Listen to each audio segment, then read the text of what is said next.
There we go. Ahoy from and welcome aboard. I'll be your Captain Hillyan today, along with... He is a mighty Lieutenant Drakir at the service, along with... Dervalar, the Orcish vacationer. Vacationer. Or tourist. On vacation armor.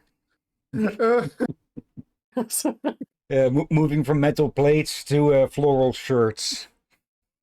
Still anyway. It's just different. Again, you do look good in it. Yeah. Again, it's a combo call. Still, that you both look good at it, but it was the captain's first attempt. Yeah. I might even try to fit armor under this thing. You never know. Oh, bloody heck.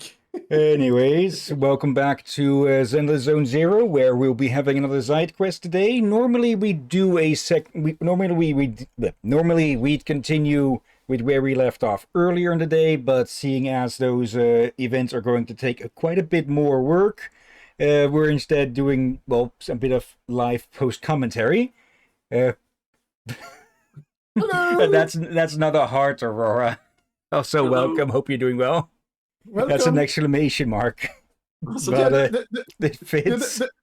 It's more warning alert, basically. So, lots of a hot and warm. Dur has detected someone. it looks Yeah. like my... It looks a lot like my head is merged with the go button a little bit, so... Aurora, hello. Okay, so it's an exclamation mark. Dervin has a quest for us. Let's do. Wait a minute, isn't the exclamation Okay. mark the finished quest? Yeah. Possible. Well, technically this quest is already finished. But yeah, I think I've forgotten to do this in quite a few of these, but basically what we do with these, well, now that we have dealt with the original Zidequest stuff, is basically we, give some post-commentary on some of the old events in Zenless that have since, elapsed, or the temporary events, that is. So, yeah, that's why I call it live post-commentary. Oh, and Aurora has looked up a bit of Dutch from the looks of it. Goedendag naar jou toe. Ook naar jou. I mixed my English and Dutch there. Oh, good lord. Goedendag. Anyways, let's get started. This first one is going to be short because it's one of the combat ones. Ultimate Verdict Trial. It's just a mission. That's what the judge said about this extreme trial. And I have to say this, Captain. We were talking about something we just learned about this group. Yeah. Besides being the name in reference to, well, Krampus, dealing with the naughty, there's another side I did not know that you brought up to me today. Yeah, there's a bit of circus. There's a bit of a circus theme with this group. Because, well, with Banyue you have the lion, with Promia you have the escape artist, Dylin could be like one of those ring performers with the hoops and such, or clown, depending on your Ringmaster. Yeah, however, the captain was confused about our show here. Yeah. And I Bunny. gave him some clues. I told him, oh, I think I know what. Oh, what really? I think I give you some clue. Think about a wand. I don't get it. Okay, a wand and a magical hat. Oh, but she doesn't look like a magician. No. What do they pull from hats generally? Yeah, I finally asked that. What do you usually pull out of hat? Then it dawned on him what she might be. The magic rabbit. In this case, the magical killer rabbit. Killer bunny. Like if their boss ever becomes a playable character, I'm curious what they would be. But yeah. Wait. They might be the one with the hat. Yeah. Anyways, as the text says, in the storyline, this takes place after Epilogue B of Season 2. So, yeah, let's go see what this is about with the maybe murderous, maybe not so murderous escape artist. You, Proxy, you made it. Zhao Zhao and Promia? Surprised to see us here. Even if there's nothing else going on, there's no problem with just dropping by to check in on a trusted partner, right? Done with the small talk. Let's get down to business. That line has been propping up so many times recently, and each and every time I'm tempted to say to defeat the Huns right after. Yeah. Premier is the same as always. You've gotten a bit used to how it works by now, yeah? So here's the deal. The boss gave Premier a special mission, and she needs you to lend a hand. To be precise, we need a partner who has earned Krampus' trust and is skilled in virtual combat. The only one who fits that bill is you.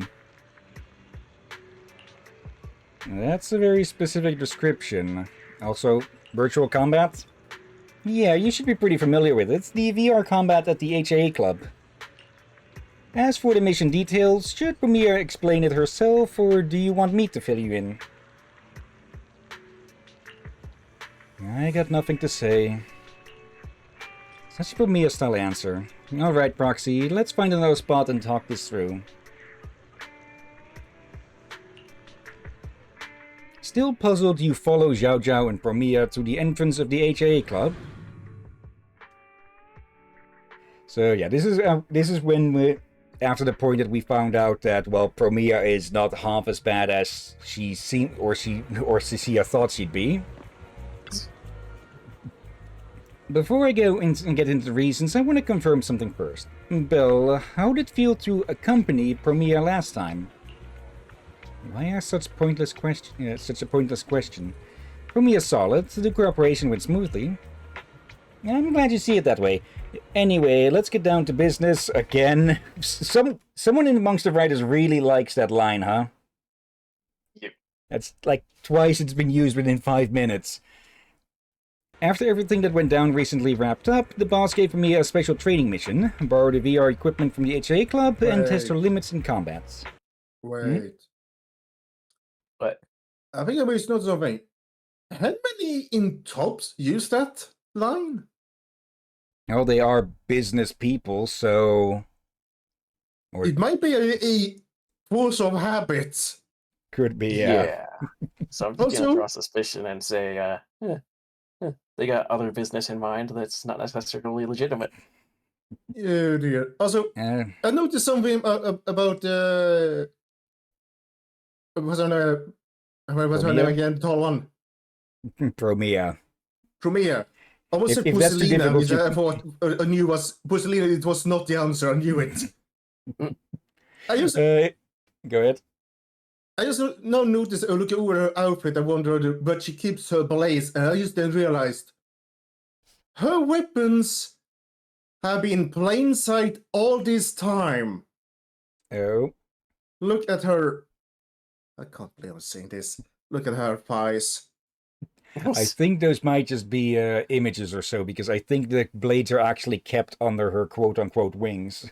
Yeah, here's the thing. Some of them are about that size, so... And they look rather metallic, so... If we ever... And here's the thing. She throws out many of them. So I'm just gonna those could be some of them. Yeah. I'm just gonna say on that, though, it sounds like her weapons line the inside of her coat. Yeah, that's my best guess with it. Wait, actually, Plus, well, she also has those heels and blades. Yeah, and here's another thing. So she's an escape artist, which probably means she has a lot of ways to escape. But probably also a lot of ways to hide something. Since you're gonna try to escape, you need to hide those escape tools. This probably also means she's good at hiding her other deadly things that's not for escape, or used for more deadly escape, maybe even. Which means don't try to tie her up, because she'll just get out and murder you. Yeah, or maybe don't bring her through a, airport scanner. Because that thing will overload. Yeah, that, or you see, somebody's going to tell her, all right, put him in the box. Half an hour later. What do you say? Still, half an hour later, Again on the same bloody line. What the heck? And then we have a huge pile of weapons, like in Adventure of Sinbad, or whatever it was called, that old movie, or animation, but how. Or Pirates of Darkwater. I know they pulled that in Anthem, I think. Yeah, I know they pulled that in the animated Adventure of Sinbad. Okay. Is it already old by now?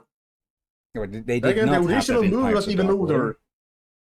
They probably did that as well there. So, I think they've done it in many movies as well, but it's a bit of a classic joke. Yeah. Yeah, let's move on. Yep. What set this apart is from regular trading is that this mission uses a custom test program designed by Krampus, with its intensity way beyond standard sims.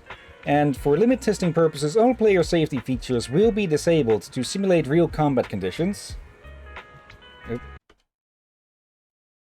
And that's another fucking ban. Because that is a bot. And that can't even bother to be spelled right. Let's see. Sounds like not really my business. Am I part of the test too? Hold on, there's more. Premia, well, she gets a little wild during combats, and when things heat up, we need someone to keep things safe. I'm talking about the equipment safety.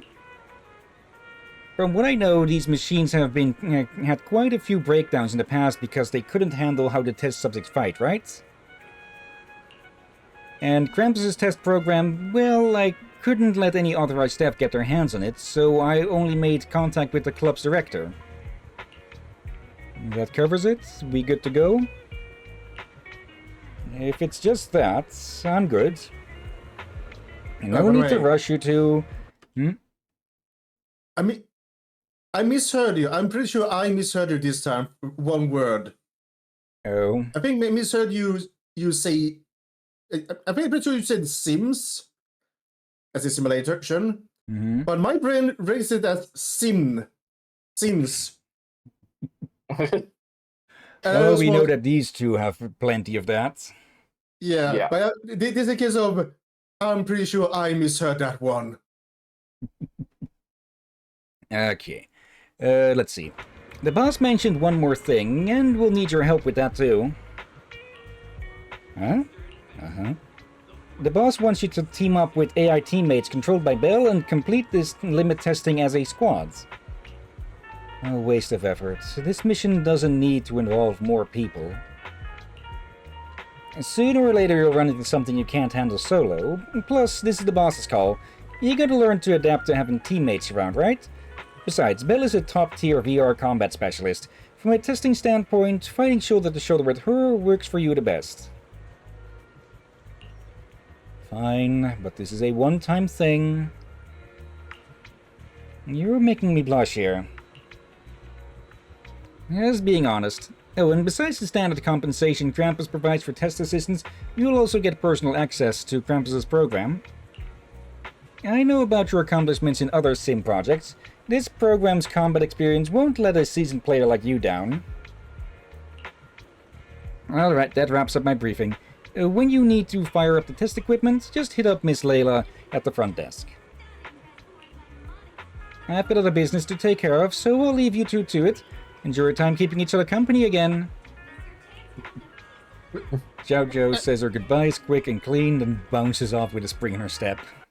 We've been having a lot of NPC camera bombing, photo bombing us, just walking in front of the camera. A bomb or bum? Or both? What's the actual term? Photo bombing. As in B-O-M-B. Yeah, in the one case, though, we didn't really get much of a butt shot so much as she walked in front and we saw her phone. Yeah, I think I saw a badge on someone as well.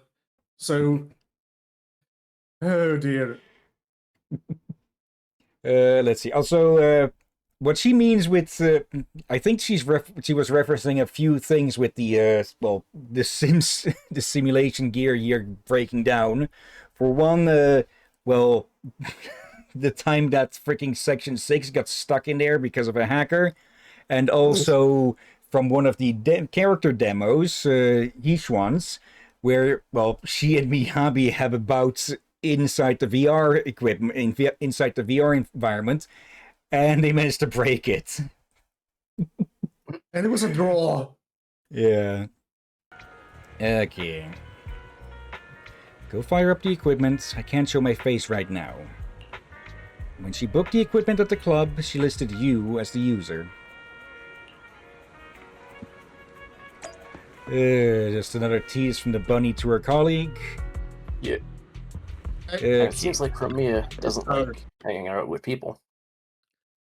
I was going to guess which of these two we were to talk to. I was going to guess the one that really does not like her job. And it is. I feel like she doesn't like her job, and she probably hates her outfit. And I do not blame her. Yeah. Here's the thing. If you're going to give them attractive clothes and such, make sure they look comfortable. And let's be honest, their uniforms don't look comfortable at all. Like, they look like a pain to wear. Like, they don't fit on top. Actually, they have some other head thing that's probably allows a levitate, which means there is actually some weight on the head.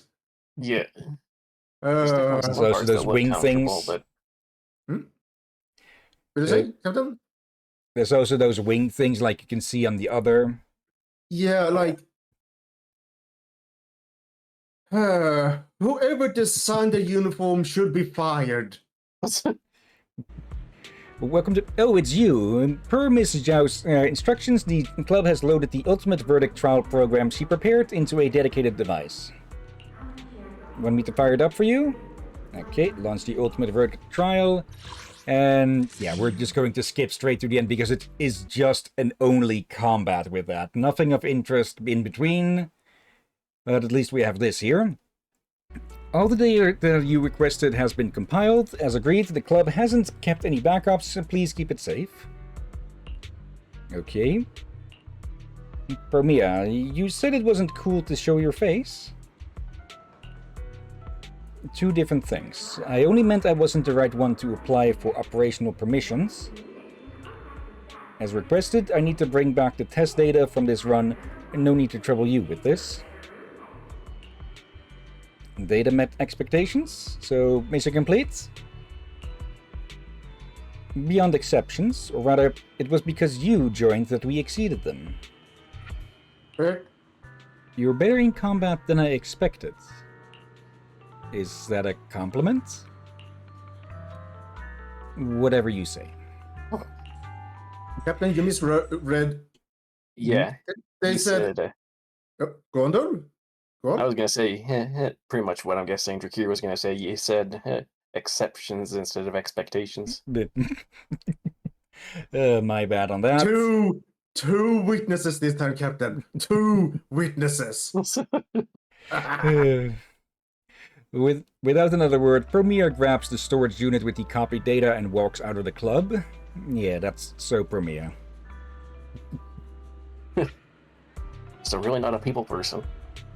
I told Miss Zhao the test was wrapping up, but she told me to keep the Ultimate Verdict trial and your access permissions active for a while longer.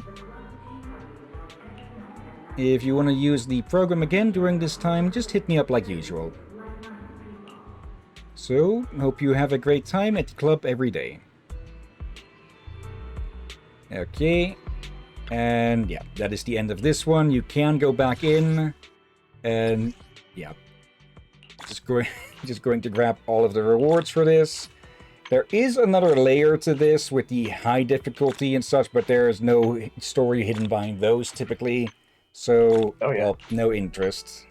Yeah, also, I noticed something really else about Lila, says she always looked tired. It looks like she almost have, under her eyes something, like she actually looks like she don't get enough sleep. Maybe. Okay. Moving on to the next one, we have Spirit Artist's Notebook. Chaotic undercurrents, hidden dangers, all shall be exposed. Target locked. The Bane of Evil shall start patrolling now. We already told with the other one? Yeah. Like I said, it's a combat one. It is only a bit at the start and the front. Yeah, but bloody heck, I didn't expect it to be that short. Yeah, that was over in like 10 minutes. Let me actually 20 check. I think it's minutes, 7. More like Wow. 20 minutes, as we've been talking a lot. Yeah, Yeah. the video is 7 minutes and 29 seconds.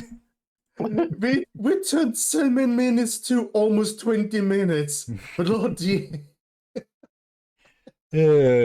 Anyways, moving my mouse aside. I think I did a bit of a...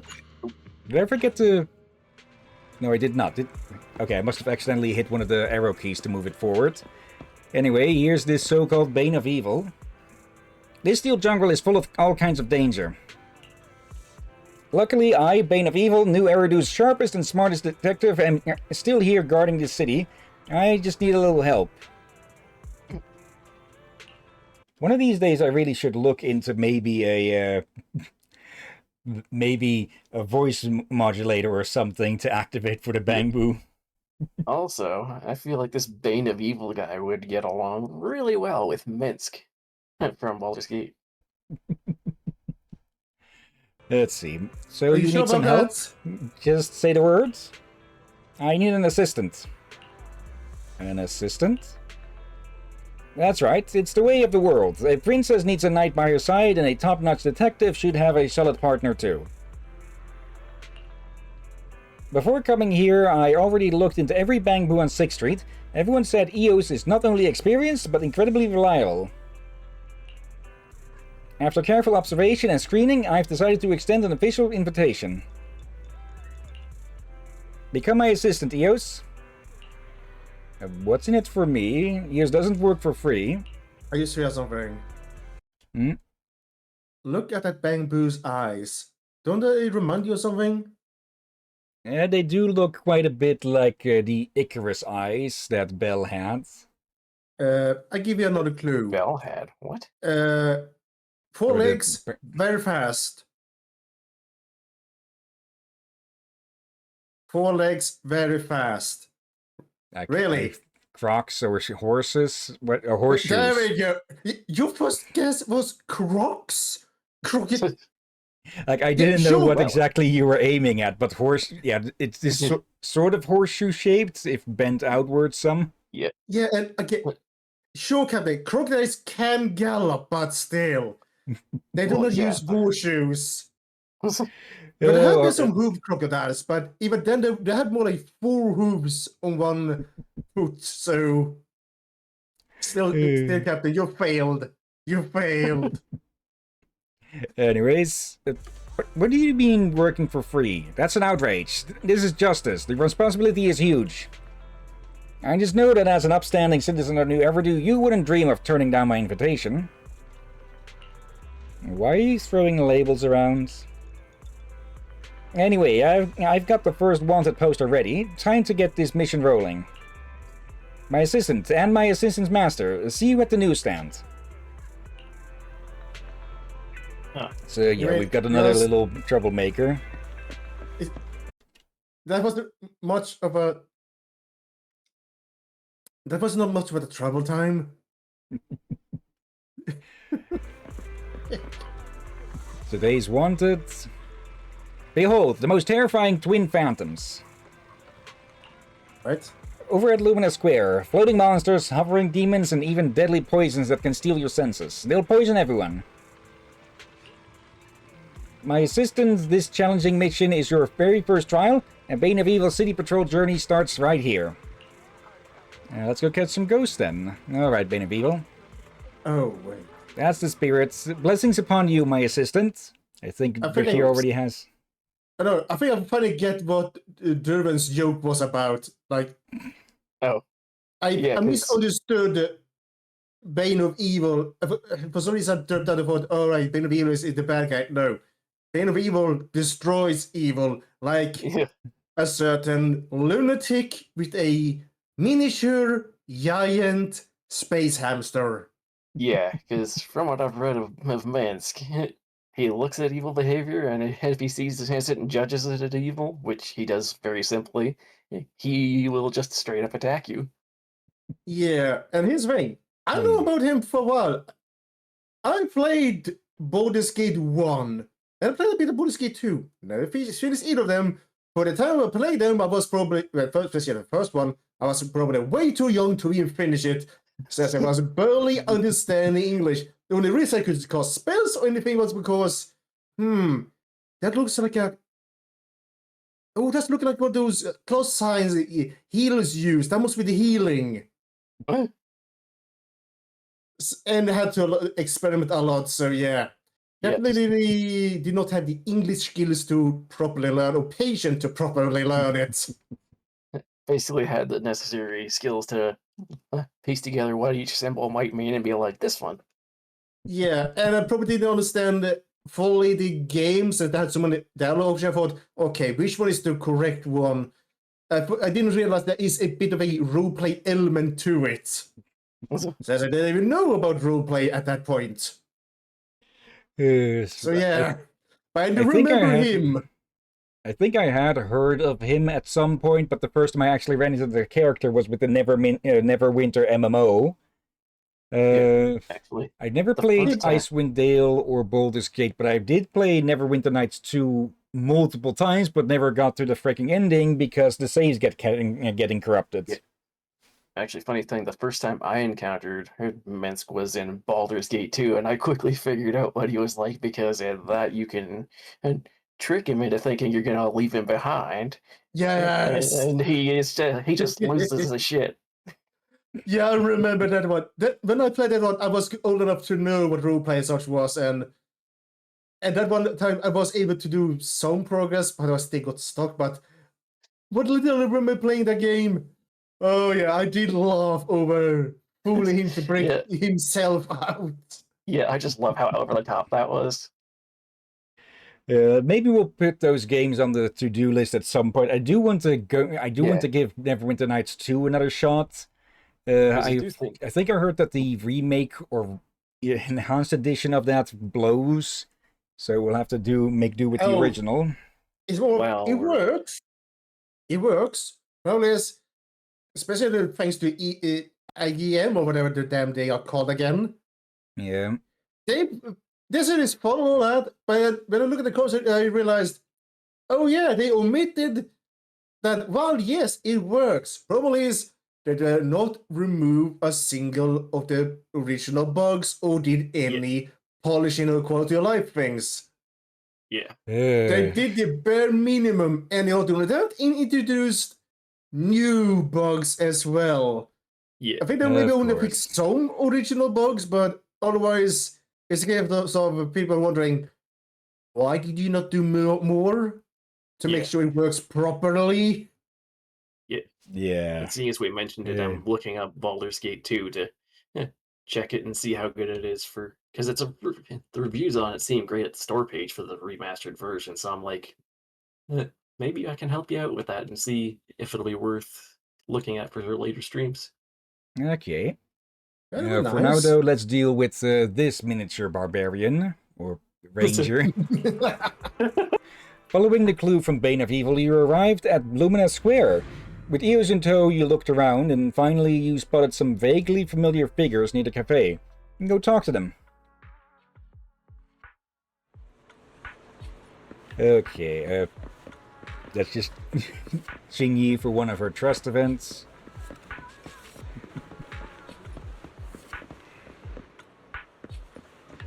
Let's see, anxious young lady, Sailor Boo, really? Sailor Moon. Alright, that's the deal then. I'll handle the cake and you split the bread and drinks. But Bang Boo don't eat bread. I can't drink anything either. There's no other choice. Lady Rena says you have to finish eating what she made to complete maid training course, lesson 3, before moving on to the next class. But if I ate all 3 of those dishes by myself, I'd probably pass out and end up bedridden. Alright, I'll give it a shot. If I crash or disconnect, you're paying for my repairs. No problem. Wait. The all 3 or students? Yeah. Oh no! Oh, Dear manager, in perfect timing, would you like to join me for Rena's specialty afternoon tea? Wait. Rena's specialty afternoon tea. Be gladly joining for tea. As long as, wait, she said specialty of the new. Oh no. What did you do with the tea? No. What the hell? No. I'm scared. What are you so worried about? Oh, Rena, darn. you'll see. You'll see. Oh boy. It certainly sounds full of creativity. Of course, I made this with love for the students in my recent maid training course, and everyone loved it. The first time they tried it, a few students clutched their chest and passed out from the amazing flavor.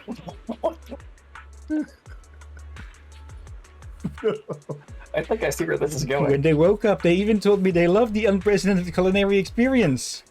That sounds quite intense. So, what's on the afternoon tea menu? This time the theme was to craft a rich, savory base by mixing complex flavors. That's why the menu features bread paired with salted fish, a purple cabbage cough syrup flavored cake, served alongside a freshly squeezed bitter lemon meat patty smoothie. Wait. Oh, Everything else sounds like still food, but yeah. cough syrup? Can I just Yeah. say, bleh.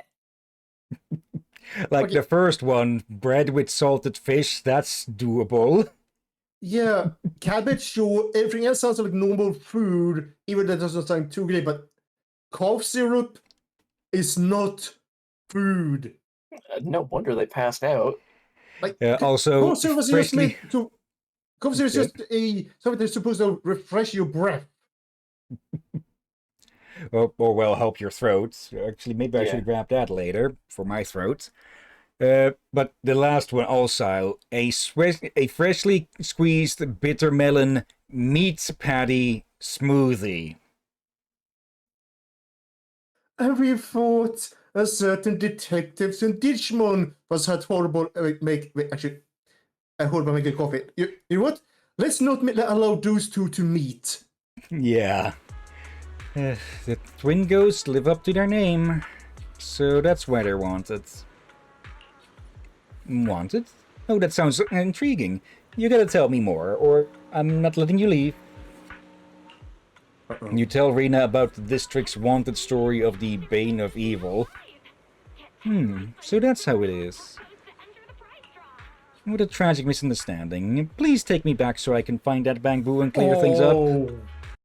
Oh, what he described earlier. Floating creatures, poison, all of that. How do we not get that he meant? Oh, bloody heck. Yeah, the thing with Rena is she apparently has practically no sense of taste at all. Okay, you could basically give her something so incredibly spicy that anyone else would run for the milk bucket, and she would go, a bit tingly. Oh, yeah. So God. whenever she ends up making something, she ends up making such abominations from just mixing things in to the point that it becomes basically inedible to anyone but her and Ellen the shark girl. Wait, I just realized something. I think we now know why she can't taste anything, or probably not even realize it. Oh, Don't you remember the hot pot event? yeah, that's what I was... actually, not the event itself. It was a trust event with her right next to this place, on the other side of the building, where, well, we discovered that she just has an extremely weakened sense of taste. Yeah, but here's the thing. Like, we know one of the medicines has a side effect of it to do it temporarily, but what if her taste sensors have been damaged from the hollows? Could also be, yeah. But yeah, basically, to give it short, she is just a lethal chef in that way, huh? Yeah. And I can give an example we have seen. Imagine a pie. Imagine a pie now, Derv. Yeah. And imagine two fish heads poking out of it from one end and two fish tails poking out to the other, but the rest of them is still in the pie. Yeah. Yeah, that's it her looks idea of a like fish pie. Yeah, and the fish looks like it was cooked Not. raw in the pie, so it still looks blue and all. Can I make a suggestion of what to do with that kind of creation? Burn it. Stick an orcish bomb in it and blow that thing up. Wait, you know how to make bombs? Well, they might be a little more crude than dwarven explosives, but I like to think that orcs are just as good of explosive engineers as dwarves. Also, what I'm just finding a bit funny now is that Rena is committing culinary crimes behind Blaze's restaurant. Oh no! Oh my! I just realized she actually ate here at one point. She said she put even the spiciest food. She didn't really notice too much of the flavor. Yeah, Yes, that's what I was referencing earlier. Yeah, that gave us a clue that something she has probably no now after what happened to Blaze.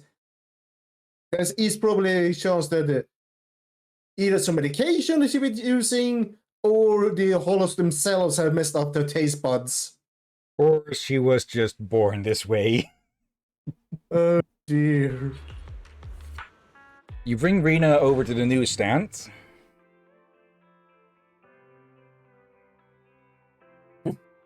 Okay. Oh, bit of a load. Yeah. Oh, one more thing. Okay. Both by her bamboos levitate. Really? Yeah, they're not Also, visible But so with her at does the Rena moment. as well. Yeah. Yeah, and Rena also does before I us. forget about it, Yeah, all three levitate and fly around like bloody ghosts. Give me a second. Need to put something on a charger. And I had flashing reds. I had a little joke pop into my head when you said she was just born this way. Her theme song. Her theme song should be a Lady Gaga. I was born this way. I knew where you were going with that when you said it like that. I bloody knew it, and now that song is stuck in my head again. Technically, she already has a theme song. You can see that in her character demo, I think. We do need to show you those at some point. Okay. Dear assistant and assistant's master, you... wait, no, who is that? Who is this? Light on your feet, moving quiet, and the ghost trailing behind. Could you be... It's the twin ghosts. She's got something to tell you. Yeah, Look at the poster. Yeah, this is a Honkai Star Rail quality poster. Because in that game you can also find some absolutely horridly drawn wanted posters. Yeah. Oh bloody hell! What does he want? Just so you know, Bane of Evil is the bravest, toughest Bangbu on all of 6th Street, and they will never bow to evil. Even if you tear my shell off, yank my screws out, and strip down my core module, I won't back down. Just the Bane of Evil lets out an indignant growl, but once Rena picked it up, it couldn't break free at all, and had no choice but to quietly listen to the whole story from start to finish, buzzing and vibrating the entire time. Phrasing? That's the whole story. With that, our little misunderstandings should be all cleared up now, yes? Yeah. I'm sorry, I'll take down your wanted poster right away. Here's another thing that we learned from one of these things we did live. Do you remember Lycon Durban? Yep. Yeah, he has gotten on her bad side. Why does that not Here's the thing. Yeah, he and some others actually tried to hide away her food in the hollow. Then later they discovered that some people had accidentally found the food in the hollow and gotten food poisoning. So he decided to go in there to fix that, only to realize that Rena had known about it for a while and also caught him in the act. Yeah.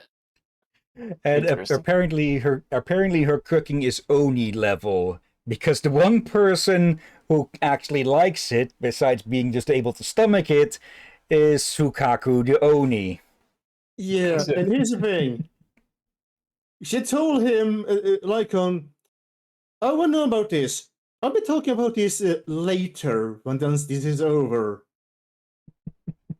So we haven't seen the scolding or whatever she did, but just that line alone. Yeah. Yeah, she probably made him eat everything. Yeah. Okay. The twin ghosts have appeared at Luminous Square. She's floating monster, a hovering devil who brews mind-bending poisons that'll knock everyone out cold. Head to Luminous Square and see what's really going on. Truth uncovered. Rena set up a maid training course at Luminous Square and handed out her homemade Rena specialty afternoon tea to the participants. Looks like it was a bit too avant-garde for most of them. Yeah. Why did it not dawn of us that it's on me they were talking about her? Really? Yeah. Yes, really. You're finally here, my assistant, and my assistant's master. Wait. The fuck? Okay, I recognize Grace, but what the hell is going on in this picture? It makes it look like she's licking a drill. Is she trying to devour it? Make out with it, or what? I'm so confused. I will say it looks better drawn than the other one, but it raises so many questions still over what the heck is going on. I think it's supposed to do the typical thing of showing someone despicable as being snake-tongued and such, but they made the bad decision of having the drill within tongue reach, which makes it look like she's trying to freaking make out with it. Which, honestly, for Grace... No. Here's the thing. Even she has admitted that now. Everyone's surprised that she has a maternal instincts near constructs and such, and machines, and even constructs. This led to, she almost adopted. Wait, I think you were there, Dermot. She almost looked like she was about to adopt little Arya. Yeah, and Arya was trying to get out of it, so... Yeah. I can't wait until those two meet in full. Yeah, however, I do wonder how she will react to Billy. Like, will she go maternal, or will that be a rare case she will, instead of go maternal, go to something else? Well, they did meet at the end of Chapter 5 of Season 1, which I think ended with him running away from her, so... Really? Or was he with... I'd need to double check, but I think either he was running away from Grace or he was with Lighter in a pose-off.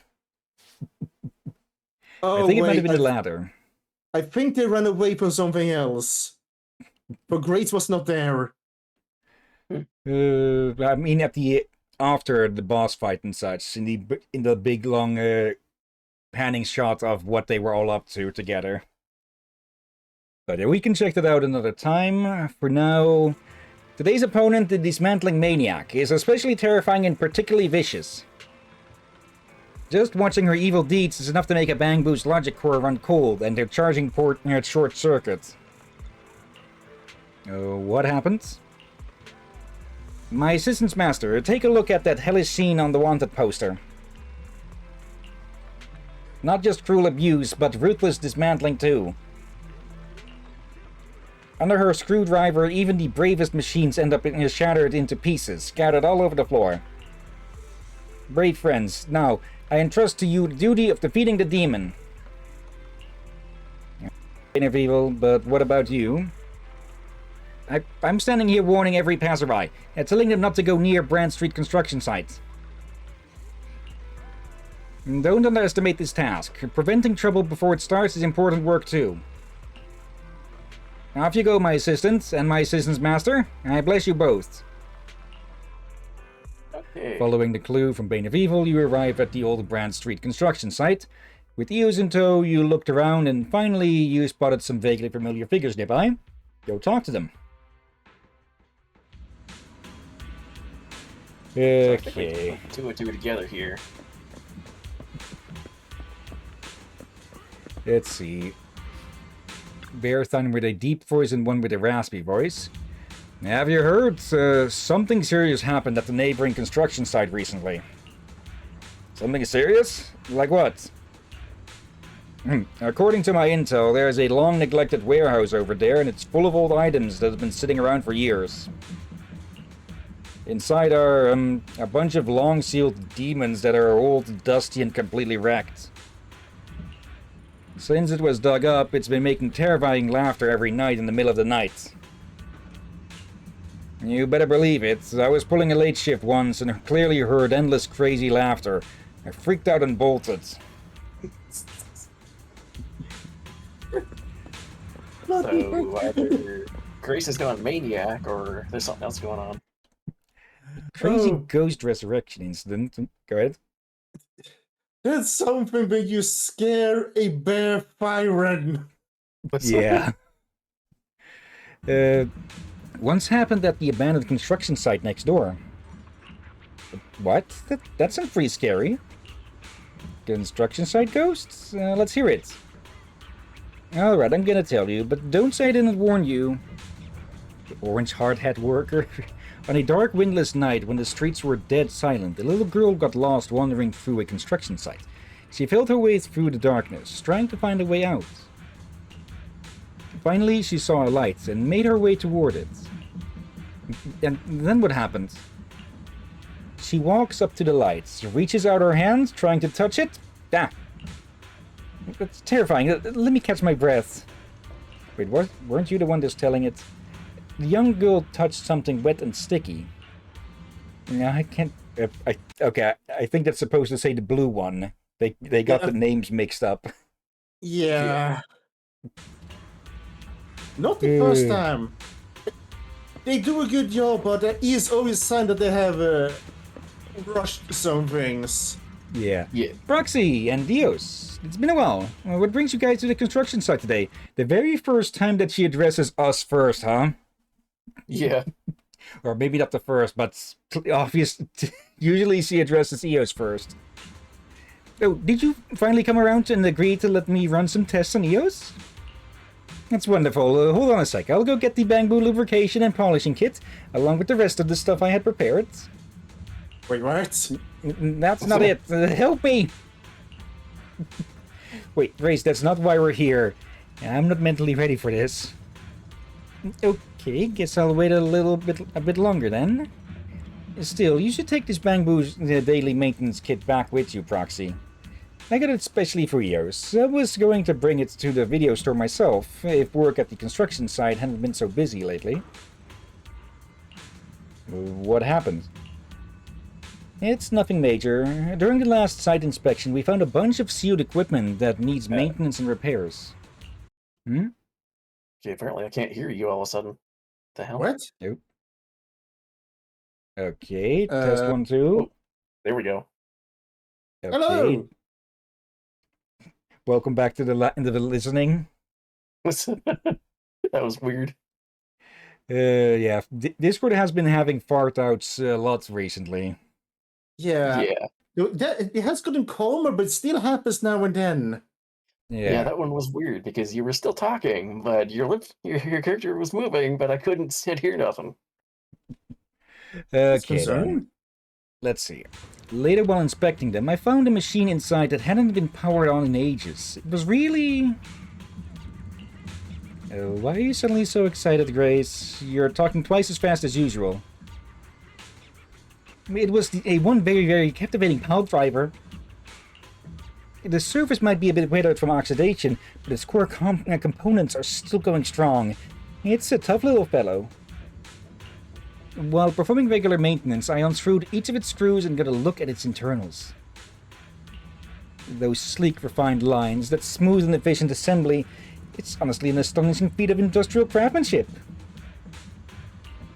By the time I realized what happened, it was already a scattered pile of parts, so I had no choice but to give it a full overhaul and rebuild from top to bottom.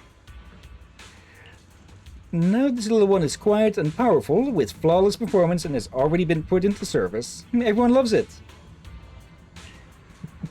There she is, the dismantling maniac. Dismantling maniac? That's a new one. Are you referring to me? You tell Grace about the district's wanted story of the Bane of Evil. And so that's how it is. So, just a note here. Not only did she manage to almost accidentally pull something apart entirely, she also managed to actually put it all back together and even upgrade it. I think that, well, it's kind of scary, especially from a construct point of view. But she does seem to.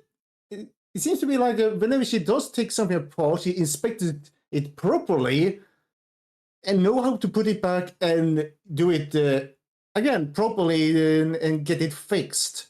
Yeah. So if anyone would be good at doing repair work, it would be her. Yeah.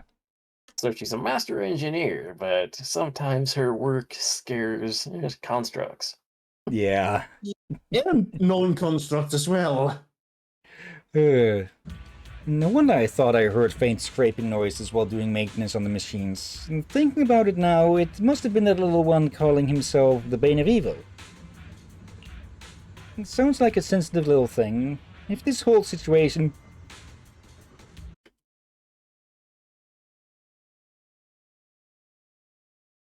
Okay, I really need to get my hands on some freaking cough syrup, it seems. Let's see. If the whole situation's got it stressed out, that's not really ideal. Proxy, can you take me to see it? I should go straighten out this misunderstanding and give that little one a checkup while I'm at it. Sure, let's go. Yeah, You bring Grace over to the newsstand. The two quickly clear up the misunderstanding and seem to hit it off right away. Oh, really? Huh. Amazing. Such vivid outlines, such clean strokes, and such exquisite coloring. Little one, the proxy told me you go by Bane of Evil? You've got a logic core every bit as sharp and stylish as your name would suggest. And you're even talented in the arts. Here we go again. Bane of Evil really is something else. That's right. I'm a super smart, exceptionally wise Bang Boo. Totally different from those run-of-the-mill companions who just clock in and out like drones.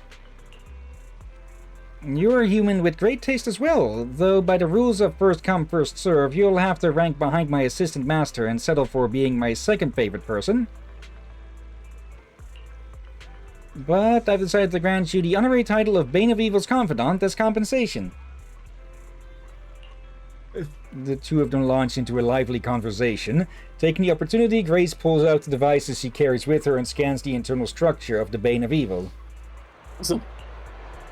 I see now. There's a slight deviation near your core module, something that sets you apart from the other little ones. No wonder it's so full of energy.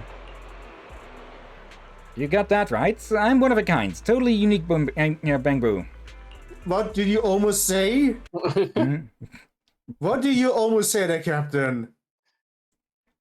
I'm not sure what you're referring to. I'm pretty sure I read it correctly there. You corrected yourself then. Suddenly you corrected yourself for saying bong or something. I had to double check because I think there's a small grammar error here. Yeah, I'm one of a kind, totally unique Bang Boo. There's an A supposed to be in there somewhere. I'm a one of a kind Bang Boo, or Yeah. I'm one of a kind, a totally unique Bang Boo. Yeah, but when you go to Bang Boo, you said Bang Boo, basically.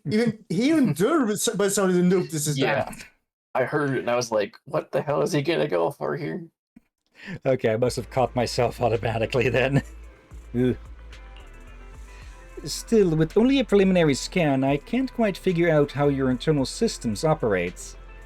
Who just started playing the Jaws theme? So, How fascinating. A structural flaw that treated an entirely different behavioral pattern and operational logic. What behavioral pattern and operational logic? I don't really understand. I see now. It's because the structural differences cause the frequencies to vary. Hold on, I'll be right back. Once I bring my equipment, I can dismantle the outer shell, run diagnostics with my professional instrument, compare every abnormal frequency, and figure out what's going on. Dismantle? Not happening. Assistant master, please save me. It's still just a kid, it's not ready yet. No need to be afraid, I'm very professional. I promise every one of your screws will come through completely unharmed. If you really don't want to, here's my contact information. I'll leave it with you for now. If you ever change your mind, if you ever change... that's double. Just give me a call. You see what I mean, folks? yeah. They're damn good at making story and all that. However, when you think about it, I think you said that. I mean, I'm not sure you said it or also said that they even bragged about working a lot of overtime just to get it done and all that in time. Like it's a damn good thing. It would be a damn good thing, but it's not. It's obvious. We can see the obvious sign of. Please don't take the time you need. Rest up, otherwise you will see more of this happen. Yeah, like, it's good to have a schedule for everything, but also make sure it's an appropriate schedule that actually matches the time you want into the thing so that it comes out good. Yeah, and ask for more time if needed. For that, we have seen other times where we had voice dialogue, then suddenly part of voice dialogue is missing. Suddenly talk to something, they don't talk and all that. And things like this, like, again, their team for this game, please rest. Yeah. So it could also be the Q&A people who are missing this stuff because they have to go look over everything, if I remember correctly, to make sure everything is correct. Yeah, so but part of it could be them dropping the ball here and there. It could be several. It could also be a case that they dropped the ball because of they're given way too little time to go through over it. Yeah. And it could also be the technical side of things that doesn't properly recheck certain things. Yeah. Like there has been, like in Valheim, that the Valheim team needed to nerf something because when they were trying it out, it worked fine in their dev kit. But whenever they put it out to the live version, it bugged out. But it always worked fine in the... So they decided, okay, for this thing that sinks into lava, they decided, okay, we need to nerf it more. But if we keep it like this, it's going to be... We want it to be a challenge, but this is just unfair. So they decided to nerf it even more. So it's still dangerous, but it's not as dangerous to mine fire metal as it was before due to... They had to nerf it even more just to make it durable. Yeah. You've reminded me that I want to revisit that game at some point. We hope we will at some point soon. Yeah, once it is fully done, or the last area is added in, we'll finally return to that. Also, real quick, while I'm thinking of it, my Baldur's Gate 2 check came up pretty good. There's a recommendation that we don't mod it for a first-time playthrough. It's apparently better to experience it unmodded first. Of course. And the multiplayer is apparently pretty good, too. Yes, I guess Oh, wait, if we mod Baldur's Gate 2, you said, okay. And it's 6-person multiplayer, too, so... Okay. Huh. Let's see.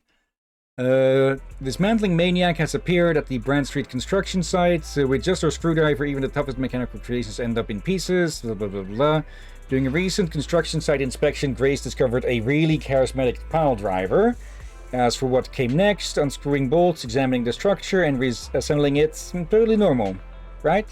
Yeah, also here's another thing. This probably explains the... Oh, come on. What No! the fuck? What is this? Mean. No, who that is, that's so mean.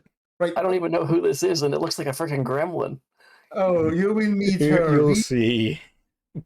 We sort of mentioned her, but yeah. Another thing about Grace. Because I think Podum noticed something about Grace earlier. The way she described when she dismantled the thing at the machine. Sometimes she sounds like motherly and maternal, but other times she sounds rather like with a pipe driver. It sounds rather Unhinged. I think it's a case of we will need Ron to shout his catchphrase, phrasing. Yeah. But one thing that sets her apart from being, well, a villain is, well, if someone with actual intelligence says no, then, well, she won't do it. Consent and everything. Yeah. Okay. Quick, look, what's that? An executive officer, an old acquaintance? What? An old acquaintance? You're definitely being fooled by its cunning disguise. What's this? This thing's a vicious, greedy, cruel, and downright wicked, man-eating monster. The fuck? This sounds scary. Of course, legend has it these creatures live 18 floors underground, munch on fireballs, guzzle lava, and have a nasty temper to boot. Once they reach the surface, they go on a hunting spree, chasing all kinds of prey, and then they devour them in a single bite. Like on a wanted poster? Exactly. Sharp eye you got there. Master of my assistant. Now, I shall entrust you with the duty of dealing with these monsters. Sure thing, Bane of Evil. Okay. Forget it, let's go. I had to say this. So we talked about maternal characters. There is a character that is actually a adopted mother. Oh, really? Yeah, and she's playable, and if she saw this and heard Bane of Evil, I don't think she would want a talk with them. Yeah. The problem is destroy everyone they post to make sure that I'm gonna say her name, Sukaku. Don't see it and get sad for. Sukaku is a very happy girl. Yeah. Just love to eat. And rather innocent to a degree. Yeah. Let's see, or very innocent actually. Let's see, following the clue, blah blah blah, Port Elpis. With Eos in tow, you looked around and finally you spotted some vaguely familiar figures near the food stalls. Go talk to them. I should have had it running while saying that, but well. Okay. Let's see. I missed the metro this morning, skipped lunch at noon, then got chewed out by the boss this afternoon. I finally clocked out, and all I want is some fresh out of the fryer fries to heal my wounded soul with that deep-fried carb therapy. Then, the moment I let my guard down, I got surrounded by those thugs. Now I can't even get my fries. Asked the guy about it, the monster. What monster? I just pulled some extra shifts, got dark circles in my eyes, and look a bit run down. But you can't just call me a monster. No, not you. Expressed the sincerest apologies. Through some genuine consoling and another box of fresh out of the fryer fries, the gentleman finally stopped crying.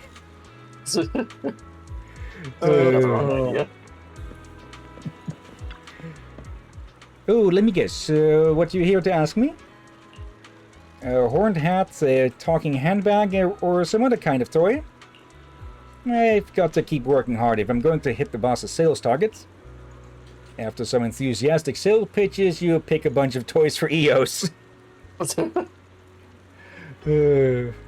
And there she is. Oh, of course. I should have known. Oh, hey, Proxy! Is Section 6 off today? Both Tsukaku and Harumasa have the day off. Pretty much. We just finished the job and now we're on break. Tsukaku was starving and kept going on about getting a burger. She made it sound amazing. I figured I'd swing by too. Yeah, the burgers here are amazing. Yeah, they have so many flavors you can't get anywhere else. Like the crispy squeak cod burger. The coating is nice and crunchy, but the inside is really soft and tender, and the mayo spills right out. Want to try one, Proxy? We've got a spare. Tsukaku's enthusiastic insistence you try a sizzling crispy cod burger. It really is delicious. Wait, Admittedly, Captain. she makes that sound rather delicious. Same, and I have to ask this too, Captain. Hmm? Do you want one?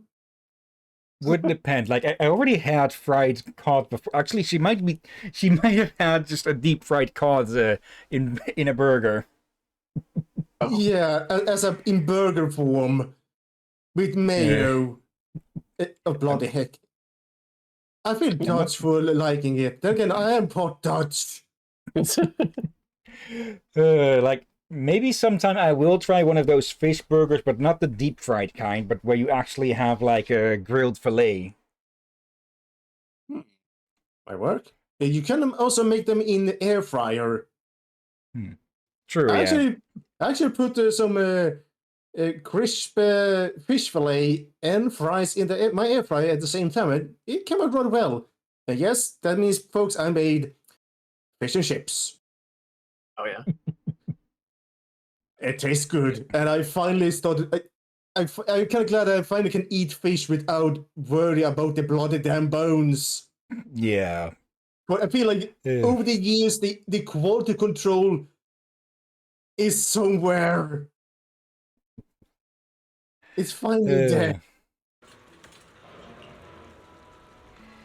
And can I ask you for a small favor?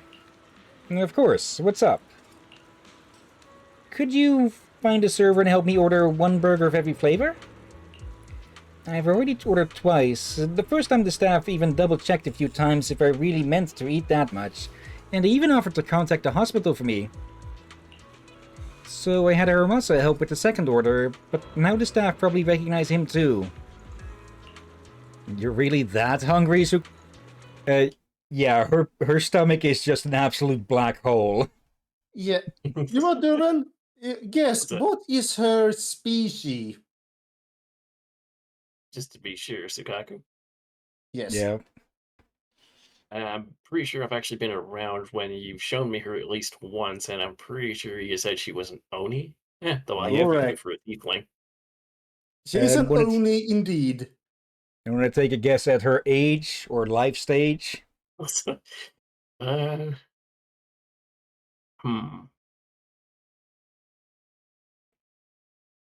gonna guess she's late 20s, but she looks like she's like a kid almost.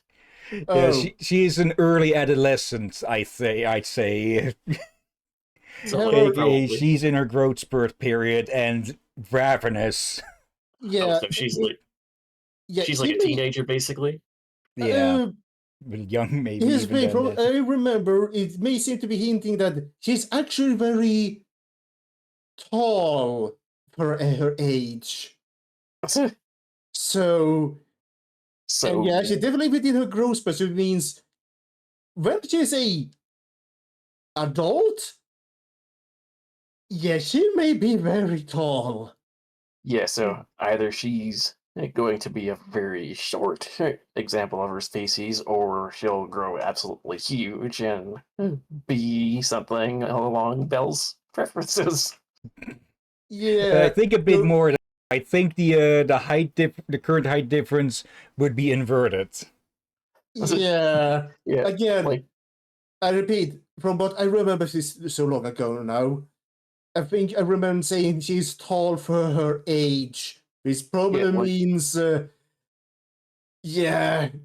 and all that. I'm just gonna say real quick, I think based on that, her proportions are gonna grow massively in every way, height, everything. Okay, let's move on from there. Yeah, I overslept today, so I got called into a hollow on an emergency mission before I could even eat breakfast. Now, there was no food in the hollow, and I had to keep fighting like crazy. When I came out, I felt lightheaded, and my stomach was already rumbling. Yeah, about that. So I rushed straight over here. Yeah, she's basically hungry 24/7. Yeah, and that's Also, how we noticed. They noticed someone. There was people be eating so Rena's cooking in the hollow. Yeah. So Just she was the quick. one eating it. yeah, and just real quick, since as far as my understanding goes, Oni and ogres are kind of pretty much one and Different. the same. Yeah, it Oh, yeah, depends. In Yeah. early translations, Oni were called ogres, I believe, but they are Yeah. completely separate species. yeah. So we don't know if there's But actually ogres in this world. Yeah, if I here's the recall right, thing. anyway. There's two variants basically. First, the original Oni, these people have nickname as this in Japanese say is could be sort of correct as a Japanese ogre, but later on it became demon. Even there has been an anime where they even listened to it in Japanese, and the subtitle even said, "Oh, you mean as in the ogre or demon variant?" Since Yeah. they are aware of that, very self-aware of that you have the one who walks around with a club in a mountain, and then you had the one in the underworld. But yeah, like I was gonna say real quick, I was gonna say it sounds like she has what I would expect of kind of like an ogre version, where her appetite is very ravenous. Oh, it is. I give you a little spoiler for the video show the video. She when she met her current adopted mother, she tried to eat her gun. What the fuck? Yeah. And that's... she was not even this big yet. I just want to stuff myself with loads of burgers and fries. Okay, one whole burger with each bite. One whole box of fries with each bite as well. Yeah? How did you know? I was just super hungry. Word's already gotten around 6 streets. There's even a wanted notice. You tell Sukaku about the district's wanted story of the Bane of Evil. Something like that actually happens? Wait, can you take me to find that citizen so I can explain things to them, Proxy? If word about this got out, it'd be way too embarrassing. And it'd probably make Nagi worry too. Oh boy. But before we head back to 6th Street, Proxy, help me order those burgers first. What's up? I already blew my allowance for today, tomorrow, the next day, and the day after on all this food. I'm gonna eat every last bite before we do anything else. Oh, bloody. Okay, once again, ravenousness confirmed. Yeah, and here's Yeah. the thing. She's very honest and very blunt. Yeah. Yeah. Here's the thing. And she informed Nagi, her adopted mother, that she met Rina. Nagi asked about, but she thought about Rina. And Nagi is, remember, Nagi is very innocent, but also very blunt. Sukaku, you She mean? said that. I think she said, tall, cooks very good, soft chest, Oh give yeah. good hugs. Uh, He caught me and Hillyan off guard. All very important information, but I can see how that would catch it off guard. Yeah, since Yeah. again, we know she's probably one of the few characters we know is definitely not an adult. Yeah, so no looting the cute. I agree with the Yeah. captain. But Yeah. again, I feel like she's probably. Yeah, we all know very young people can be very blunt. And Yeah. they probably regret it later in life when they realize, oh, that may sound a bit wrong. Yeah. Yeah.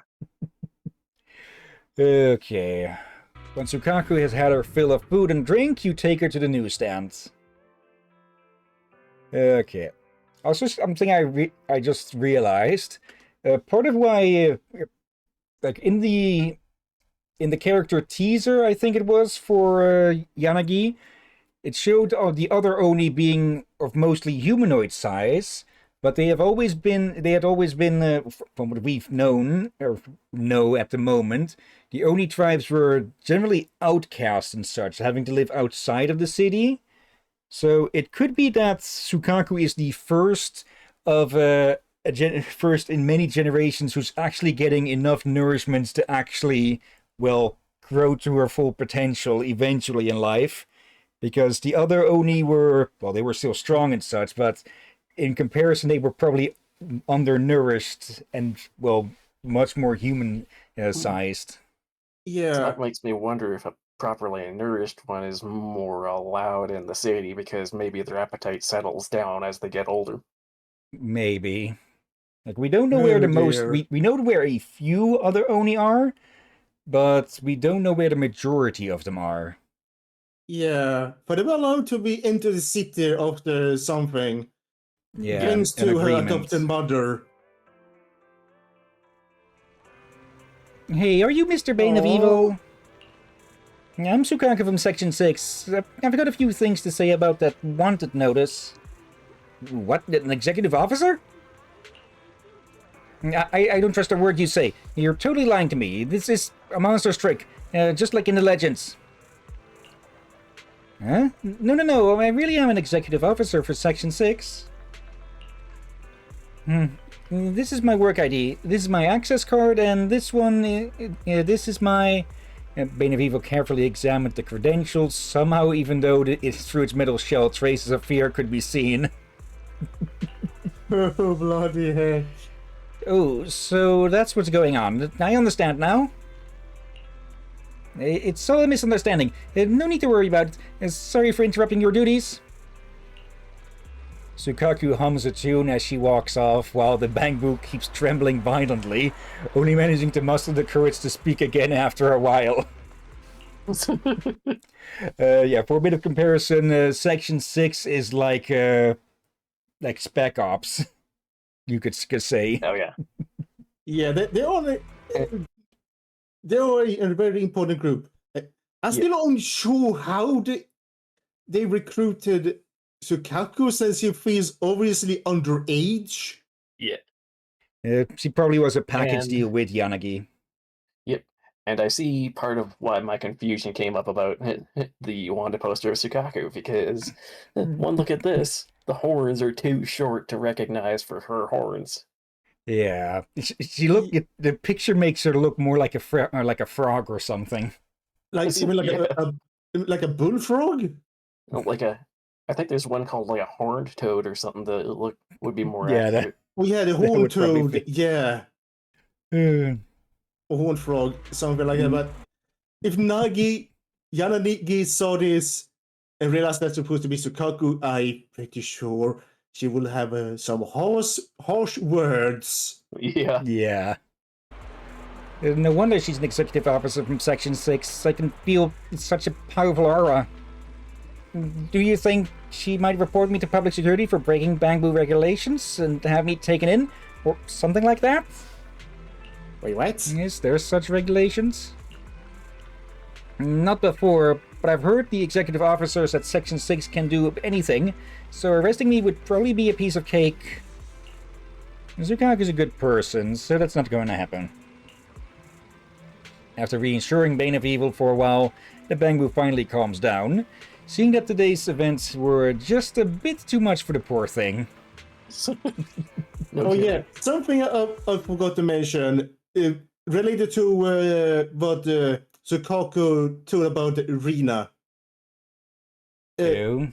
Nagi's response was, "Oh, she just nodded such," and we noted this under her breath that she was planning to make sure to become even a better mother in improving her cooking and all that. So she saw her as suddenly as a rival. I don't mind this information. That's Bloody heck! Let's see. Sukaku didn't have breakfast, got dragged out for an emergency assembly, then had to work her tail off in the hollow the whole day. So scarfing down a few dozen burgers one after another is totally normal for her. What in the name? Now we gotta keep it down. What happened? I'll let you in on this, but you absolutely can't tell anyone. Did you see today's wanted poster? What's depicted there is a creature straight out of legend. Last time I saw one of those was on 1430, like half 3. Careful, don't get too close to it. They say if you hear its chanting, you'll lose consciousness and collapse. Even your logic core will stop responding, and your charging port might get burnt out. Even Bangbu like us aren't immune, let alone humans like you. So she thinks this person is a siren? Yep. Or he? Wait, Technically, Bangbu are genderless, since they are machines, but some Yeah. do choose a gender for itself. yeah. Yeah, but this thing strikes me as a he, so... Is this supposed to be Vivian? But wait. Vivian doesn't... That's... Hmm. Lucky for you, Bane of Evil, the top detective is stood right here. Assistants, before you set out to capture the witch, I will grant you a sacred blessing. And give you my very own special item. Bane of Evil hands over a special item. It looks like a pair of earplugs. Wait. Perfect, my assistant. You're all geared up now. Next up, it's time to fulfill your glorious duty. Oh no. Go forth, Avatar of Justice. Let's roll. It's either Vivian or Nagi. We know Nagi is not a very good singer. Oh boy. With ears in tow, you looked around and finally you spotted some vaguely familiar figures in the plaza. Go talk to them. In the mostly empty plaza, we saw, well... Yeah. A Bangbu pretending to be broken, and a bouncy one. Did you hear? The Bangbu Workers Mutual Aid Society is being set up right now. Never heard of it. Doesn't matter. Same old story. Empty promises. This time's different. That Bangbu from the Union is highly skilled at the job and really good at making dennies and dealing with humans. It even came up with a super efficient way to get things done. What's this now? I am not buying it. Like, when I am the clock and switched into work mode, I act like I can't hear anything outside, no matter how loudly humans call out.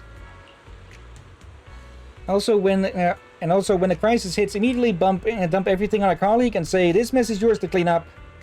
And most importantly, before starting work, don't charge up in advance, so I can pass out anytime, anywhere. That kinda makes sense.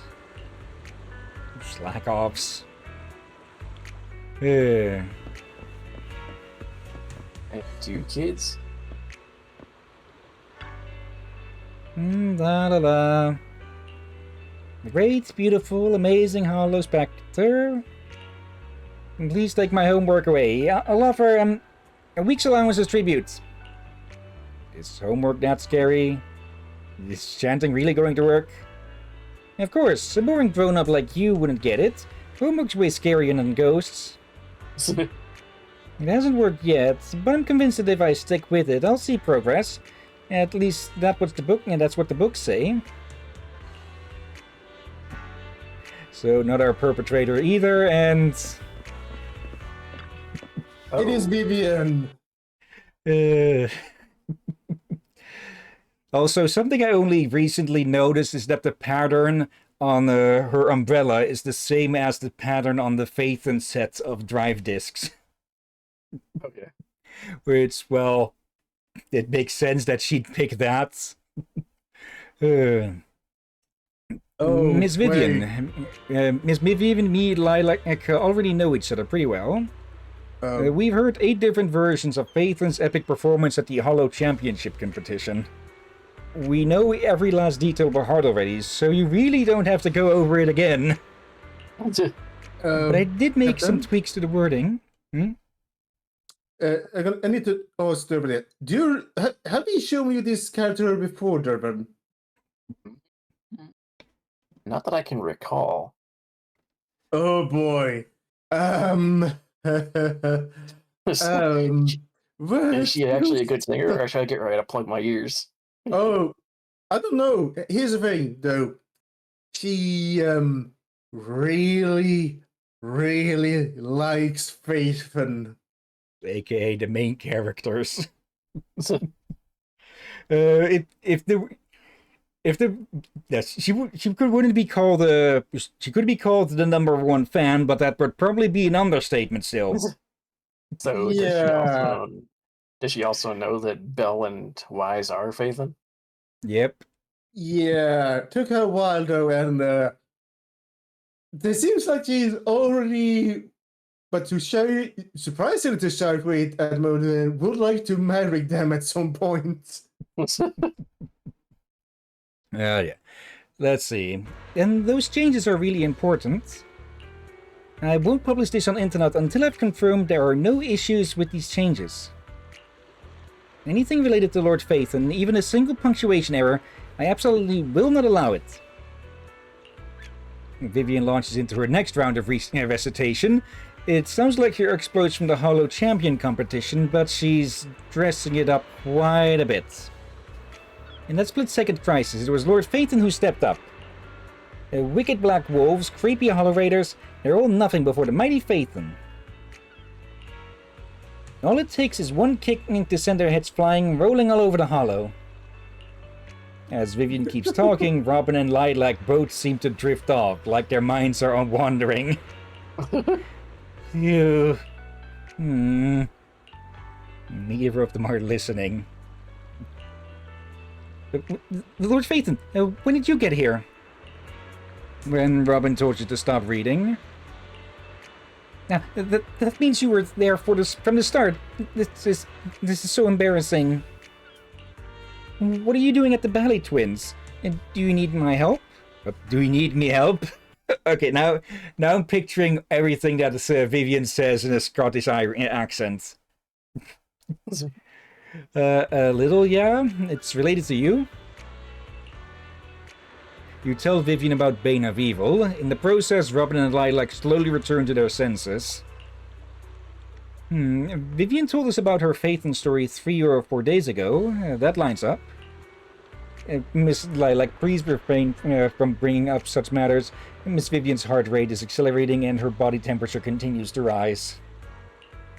If this keeps up, I'll have to call the hospital and have them come treat Miss Vivian. Robin, be quiet!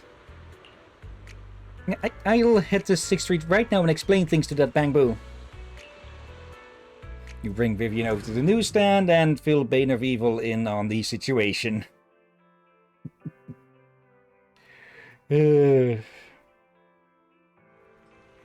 Anyway, that's the whole deal. Got it? Please forgive me. After all, these kinds of misunderstandings are inevitable in a detective's line of work. Then you better drop that wanted poster of mine ASAP. Seeing this scene pop up on the canvas is a bit too wild.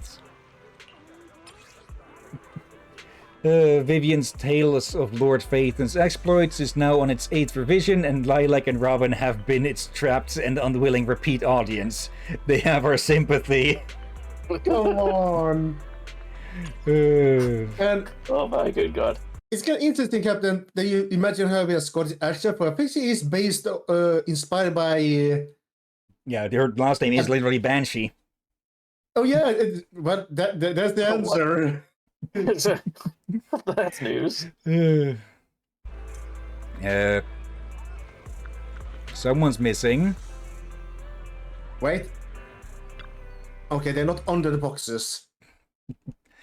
Now the place is completely empty, with only the bleak western wind blowing through.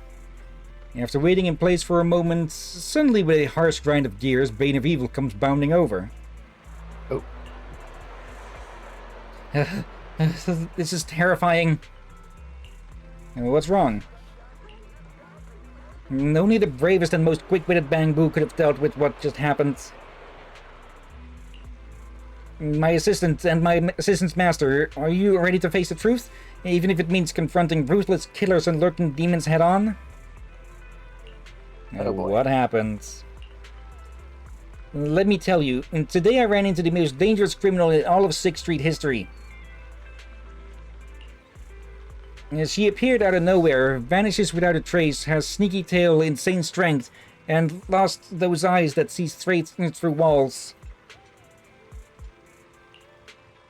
Just one look from her, and even the most skilled security boo will immediately short out, its wiring fried and screws raining to the ground.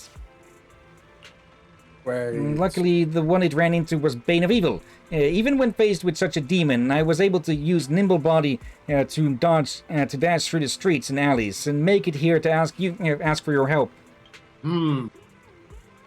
Two guesses. Says that I can only guess now, since they did not have a painting for either it's Nakamata or Sisia. Maybe. Got it. You bailed. And ran away. What do you mean, bailed? Bane of Evil does not bail. Bane of Evil cannot afford bail. Bane of Evil will have to sit in jail until until court date is due. Oh, come on. It was a tactical retreat, to relay critical intel to my companions so we could formulate a thorough capture plan. Hang on, let me slap today's wanted poster up there. Moments later... The fuck? Oh! I'm counting on you, assistant, and master's assistant. Assistant's master. Blue. How did I flip that around? Okay, can't we tell know what it who is. that is. I Drum forgot. skills need some work. That kind of makes sense, that it will be Jane Doe. I was gonna say, this does not make any sense to me. One look at this and it's like, what am I looking at? Yeah. There's a tail holding a knife. Why did I doesn't say say nothing. not? Why did I say knife in that manner? Knife. Why did I go Knife. Australian? Knife. This is me knife. Knife.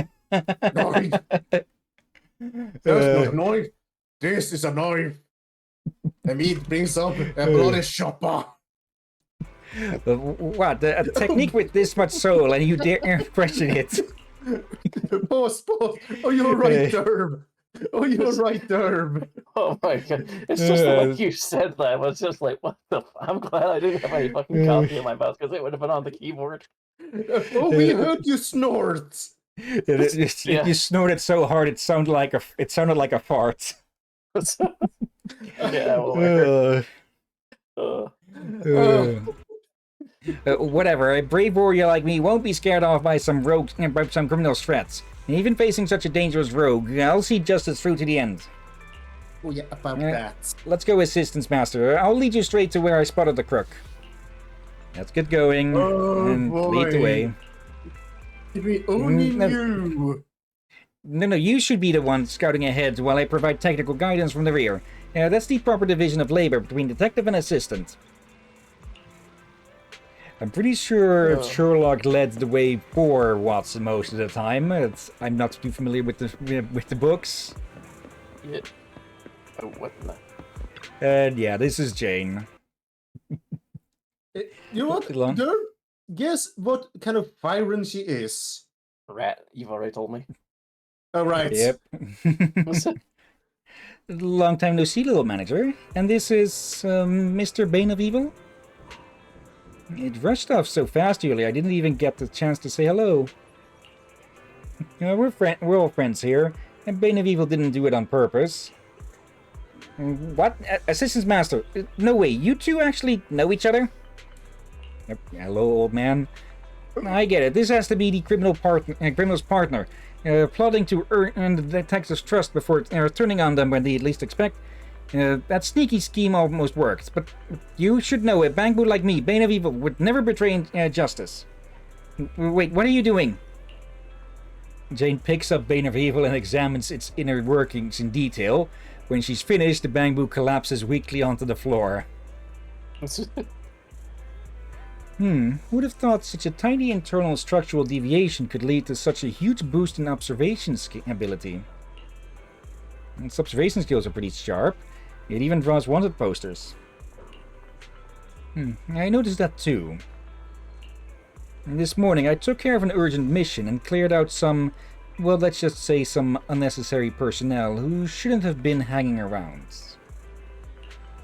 Before I began, I confirmed every precaution was in place, but still that Bangbu was hiding by the roadside, sneaking glances at me for quite a while.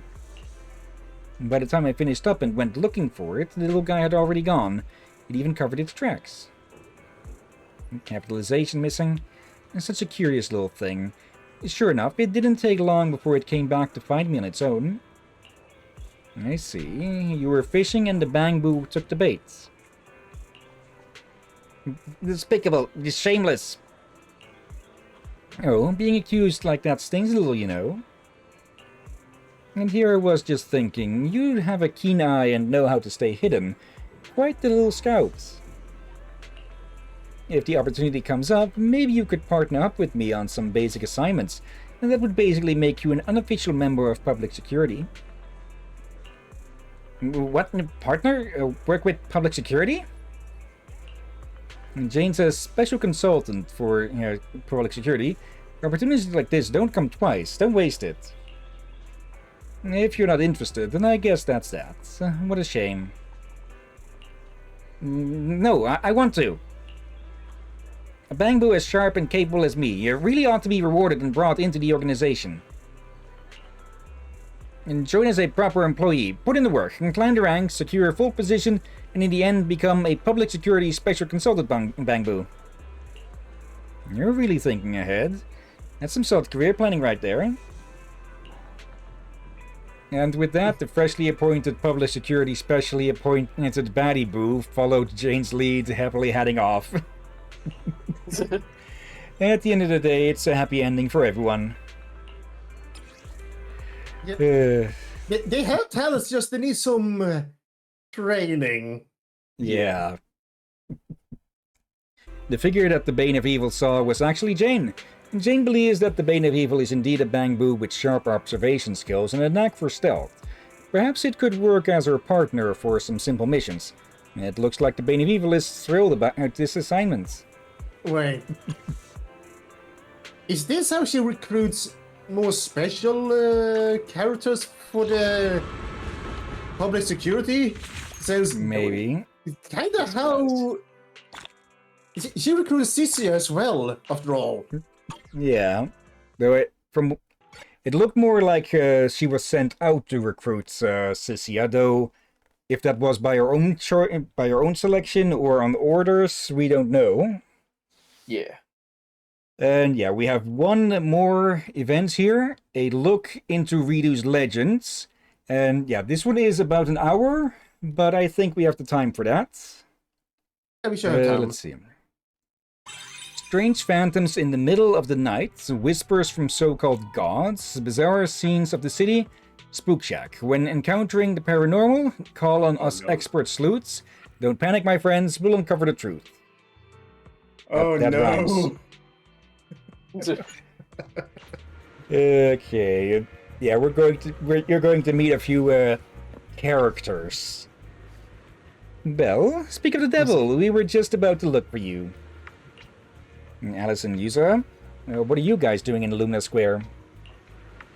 Well, there's this movie Alice has been dying to see showing at Gravity Cinema, and she insisted I come watch it with her. How's that for a reason? Yusa, huh? And quit messing with me. And how'd you even know I wanted to see a movie? I know you pretty well. Anyway, enough chit-chat. So, Belle, what do you think of this little Spook Shack stand we put up? Wait, what? Very Spook Shack style. It's off to the right. Right? I knew you'd say that. Here's the deal. Even though Spook Shack is an internet forum, we've got sections that are open to the public web, where regular users post creepypasta threads, and some are pretty interesting. This spot used to be pretty active with users chatting back and forth, even more lively than internet at times. But now that the initial hype's worn off, new posts have been dropping off hard lately. Yusa and I analyzed the sources of existing posts and found that the number of posts about the Janus Quarter was way lower than Wi-Fi Peninsula, so we got the idea to come here and promote the forum. Exactly. As the saying goes, with his with his eyes sharp enough to spot urban legends, there's no place that doesn't have them. As long as we let people know about this treasure forum, there will be a steady stream of fresh stories to get the Spook Shack buzzing again. Not a bad idea, but how exactly do we promote it? Well, with the stand, of course. Well, we might need Belle to lend a hand with our booth. Our idea is to reveal the truth behind paranormal events to folks who stop by our booth, and document them on the forum. On one hand, it lets people know about the Spook Shack. On the other, it can add to the Spook Shack story vault. Reveal the truth? What's the point of urban legends, then? Urban legends and magic tricks are totally different, you know. Once a magic trick's exposed, it loses all its appeal. But urban legends, they don't work that way at all.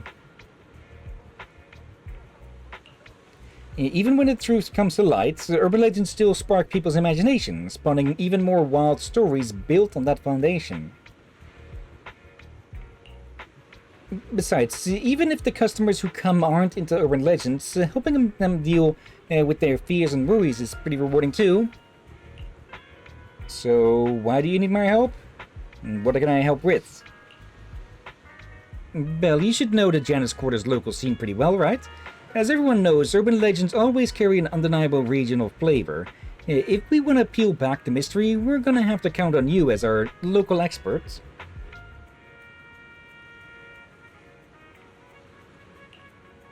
So we want to commission you to temporarily run our Spook Shack Urban Legend investigation stand. Yusa and I will scope out the surrounding areas too, dig around for any local paranormal events, and then invite them over. We've already gotten the lowdown on some of the ghostly happenings going on, and we've made contact with the affected citizens. Meaning, as long as Belle is ready to get up close and personal with urban legends, this shop can open right now. I can give it a shot. Leave it to me, I'm an expert at urban legends. Whoa, that's Belle for you, saying what Alice would never bring herself to say with such ease. Yusa! Anyways, some visitors pre-registered online, while others just happened to pass by the booth and decided to ask on a whim. Alice already set up this computer to automatically log all conversation records from consultations. I'm counting on you to handle the rest. Alice and I are gonna watch a we're gonna hit up other streets to promote the forum.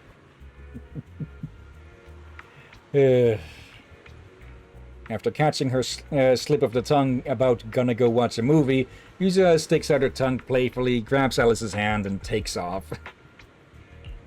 You watch them heading toward the movie theater. Sure enough, Yusa spilled the beans, and it wasn't a slip of the tongue. And yeah, this is the booth. And now that I've promised Yusa to help, guess I better get the hang of running the stall. Wait, is this really a... Does this really count as the booth or stall? Let's get familiar how the Spook Shack internal system works. Master, you have successfully logged into the forum management system. I shall assist you in completing your paranormal consultation duties. First, let's do a demo, listen to the citizens' troubles, and uncover the truth. Yeah. I think we all know what their logo is a reference to. A homage to even.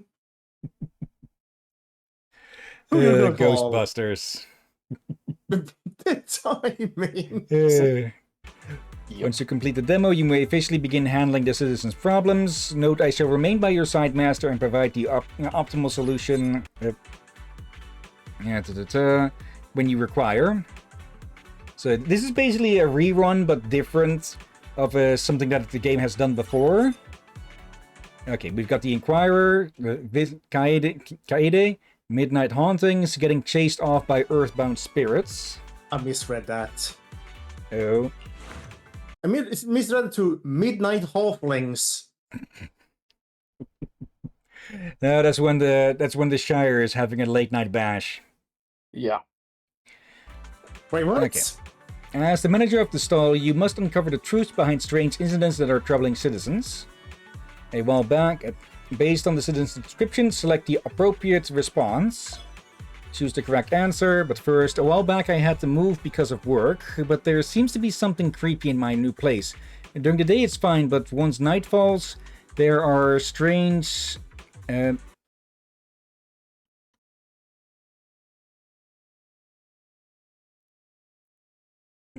strange ruffling, or Something coming from under the something, and sounds like the sound of some creature. Drive away those pesky little critters. Choose the right response to increase your citizens rating. Making the wrong choice will lower satisfaction. Now this makes it, I think it's the kind with twin feelers that flies at people. Just like the ones from Wi-Fi Peninsula. Wait, they're not gonna be as big as the ones I saw online, right? Yeah, I'd rather deal with earthbound spirits. I'm heading out right now to buy a full set of pest control gear. If I don't wipe them out completely, I'm quitting this construction job. Exterminating pests is every resident's responsibility. Garant, electric demon. You're back. And Derby, do you recognize him? No. Cecia's demo. The one that grabbed her tail? If I've seen him, it doesn't seem familiar. Let's put it that way. Yeah. Okay. Here's the thing. He's a police officer, but he is actually afraid of ghosts. So he's a bit bad at patrolling. Says he's At night. A lot of his patrols are at night. Well, that Let's explains see. a bit. I feel like I've been possessed by Ridu's legendary electric demon. A few days ago, every corner of my place started carrying an electric charge. I'm not kidding, I tested every spot with a test pen. By all rights, I should have been shocked into the hospital by now, but I'm completely fine. Could it be that in a little while I'll be able to shoot lightning? Maybe the test pen was busted? Yeah, the text there will generally have a bit of a hint as to what might be going on. Is the electric pen busted or what? Huh? Now think about it calmly, that's actually possible. I was probably too panicked earlier, so I never suspected the test pen might be the cause. Remember to always keep a cool head and think things through. That's enough practice, time to start handling the residents' problems for real. Okay, there are 5 stages of this. I did record all of them, I believe. That's why this is an hour long. All the customers who made appointments are rolling in. Time to get to work.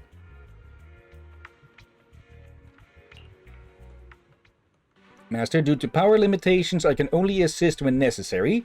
Please analyze residents' statements closely and give the best answer. You can only make her give the right answer twice. Let's see. Finny, haunting shadows. Fairy can help point out the right choice.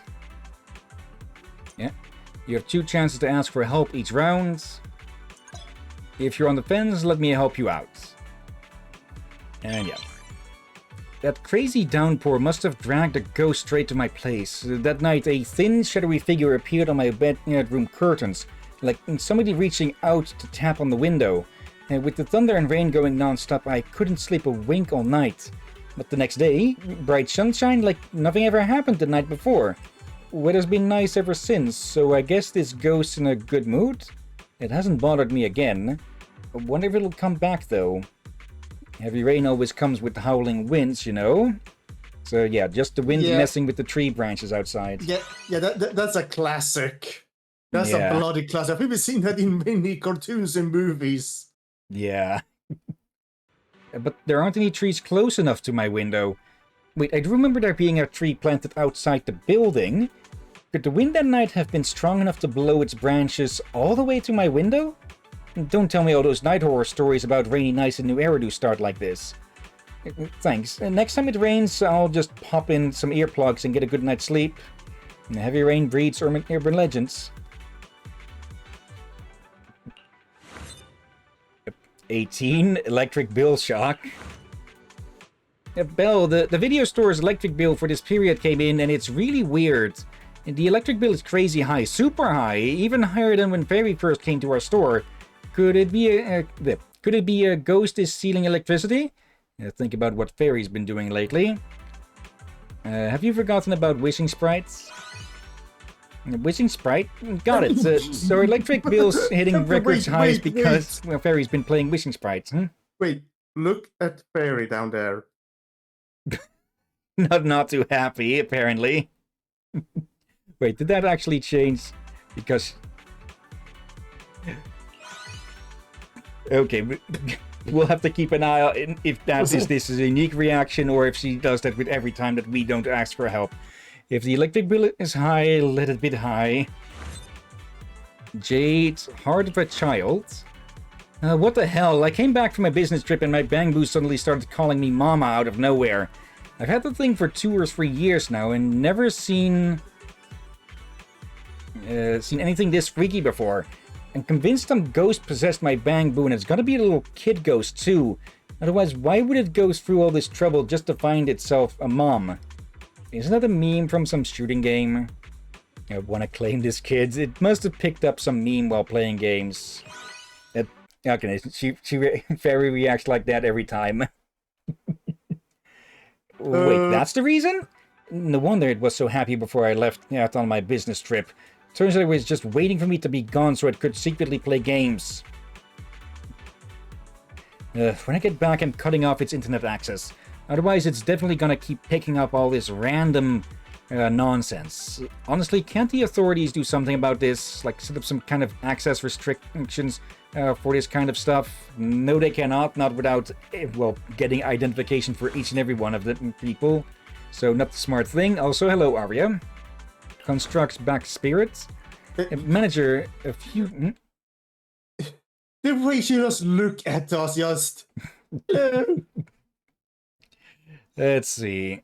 A few days ago, after training at 404 wrapped up, I turned off my projection to get some air and wandered pretty far without realizing.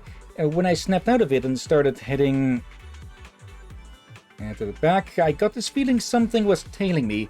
No constructs can regulate their body temp, but my emotional module still calculated bone-chilling sensation. I hustled back to 404 and Ari told me that it was one of 6th Street urban legends, the back spirit. He was running into something like that too. Maybe one of my friends recognized you? Wait the second one. A back spirit is that is a total construct fanatic. Oh. Let's be honest. We know who that was, and her name starts with a G. Grace.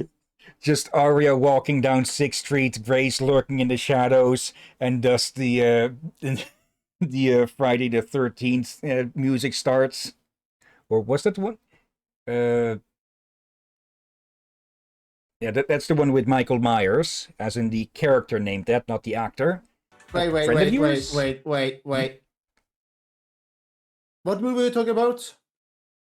I believe it is Friday the 13th, the No. one with the white mask, and wait, Friday the 13th is with Krueger, isn't it? Jason! His name is Jason, not Michael Jason. Myers. Actually, you're thinking of the one with the hockey mask, not the one in the Friday the 13th is Jason.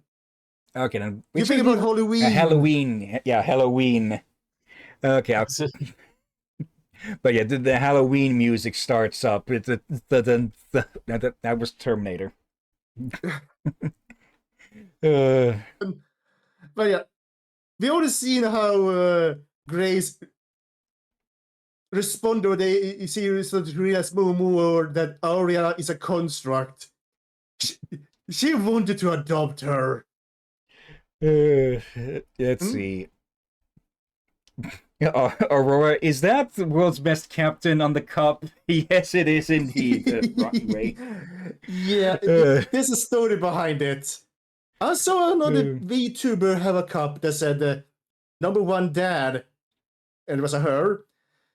And I thought, maybe the captain should have that, but the world's best captain. I just serious as a joke, the captain. And again, a joke became a reality. And that I don't even know how long ago I put that up there, like a year ago? No. Longer. We had not even streamed for a year. We may have been streamed together for maybe 5 months or less before that. That cup has been there for many years now. Yeah, maybe I should finally put it in the freaking wash, huh? Wait. Uh, Sniff. Yeah. put in the washer. Friend of my. yours? Then she Have a shouldn't be a bad smell. person, right? Have a smell there. Your turn. Let's Continue move down with on. me. I don't think I'll survive. But when I have my projection on, I've never encountered anything like this before. Could it be she only likes the real me? Could you do me a favor and tell her that if she wants to meet me, she can come directly to 404. No need to follow me around in secret. I'll make sure she gets the message. Yeah, definitely, Grace. So, yep. Kian, heart set on the city of Aramon. My kid's been rolling her eyes back, throwing her arms up and screaming out of nowhere lately. The thing is, she's got zero memory of it after she snaps out of it. I'm freaking out here. A few days back, she was begging me for some new game. I said no, and she's been sulking ever since. Then things got worse. The more I think about it, the more scared I get. What if some little ghost got her during that time and just straight up possessed her? Sounds like the kid's a bit too hooked on games. She just wants to play that new City of Aramon game. Yes, that's the exact name of the game she mentioned. Seeing her suddenly get sick like that, I got all these terrible thoughts running through my head. Maybe I've been too hard on her. Maybe I should spend more time with her and actually get to know what she's into. Anyway, I'm gonna grab this game and play it with her. Thanks a ton. I hope you and your daughter have an awesome time together. Oh. And Nate's probability curse. 2 days ago, my buddy dragged me to this new gadget store. He was dying to pull from this gacha machine he'd been hyping up forever. Then things got weird. He pulled like 10 times, and from start to finish, he kept getting these same 2 capsules on repeat. And nothing else, not even once. He made me try, saying, if you get the same thing, we're both getting dragged to hell by the gacha machine's cursed Aramon. And I actually pulled one of those 2. What do I do? Am I going to hell now? A probability course with suspected human interference. Someone has messed with the gacha machine. Oh, really? That's a relief. As long as it's not a curse, I'm good with whatever. I had my doubts about that gacha machine before, but everyone else seemed to be getting what they wanted. Yeah, I should have been scrolling these earlier, so I could keep on reading. Now that I think about it, maybe it was just the one we used that was rigged? Guess we won't be heading to hell after all, but we're definitely gonna hit up public security. Thank you so much. I'm gonna go tell my friend the good news right now. Bring those gacha as evidence. Hello, Ruby. Quartet? Ever heard of the Quartet? Me and my friends tried it out in the classroom after school when it got dark, and we actually encountered the legendary 5th participant, and I even touched it. We were just messing around out of curiosity, but then this happened. The legend never said how to get rid of the ghost, though. What if it's still following me around? The world of science doesn't do magic tricks with people. More like someone deliberately walked over and pulled a prank. Wait. Did he just misread there? Hmm? Did you say world of magic doesn't do magic tricks? The world of science. I'll have to double check there, yeah? Yeah, but I wasn't sure myself if you said it or not. Let's see. When the lights came back on, everyone was standing exactly where they were supposed to be. Wait, I got it. After I touched someone, I pulled my hand back because I was scared. But those footsteps... still in the classroom, were from my friend near the switch looking back after having come over to scare me. When we get back to school, she's totally buying me a tea milk. One ain't enough, make it 2. Okay, that wouldn't be Ellen. Oh, bloody Ivy, heck. sleep paralysis. Oh. I totally got hit with sleep paralysis. Last night I suddenly realized I couldn't move at all. My arms and legs felt like they were pinned down by a ghost, no matter how hard I struggled. I totally lost it and cried under the covers for ages. It took like dozens of minutes before I could finally move again. Maybe that thing finally left. Just thinking about it now still freaks me out. So, what should I do if I run into it again? The thing weighing on you while you were sleeping was... try swapping in a lighter blanket? Whoa, talk about a wake-up call. I just realized that seasons changed recently and it's getting all stuffy and hot, but I'm still using my thick winter comforter. Plus I got so scared and couldn't move at all. No wonder it felt like there was 1,000 pounds pressing down on me. Thanks for the heads up. I'm gonna go switch it out. Oh, Sweet dreams bloody tonight. heck. Okay, so she go ahead. Yeah, people, do remember to change out your blankets with the seasons. Yeah, it sounds like she actually might have gotten sleep paralysis, but yeah, there was nothing pressing down on her. The residents' issues have all been addressed. It's about time to wrap things up. Oh dear. I had no idea you knew so much about urban legends. No wonder User and the others came to you for help. That's my sister. Anyway, it's about time to close up shop. How about we head home? Yeah, together. Packing up, let's head home. Okay, he's just going to show up at the end of every one of them. And yeah, 8,000 points out of 1,000, out of 8,000. 8 people, 1,000 points each. Oh dear. Are you there, Steve, by the Transition. way? Yeah, I'm still here. Alright, you were rather quiet. Yeah, Yeah, I had it this on is just mute, one but- very chatty one. Yep. And I did have Okay. myself on mute for a second while my dad was telling me what he was up to. Okay. Actually, I might need to swap. I might need to get more water because of just how much this is going to have me talking. Actually, no. Yeah, I'm going to go grab the chocolate milk. Wait, what? Come on. That's evil. You know what? I'm gonna grab water anyway as well. Oh. Let's see. Oh, feels old.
Go, I'm back with my skull glass.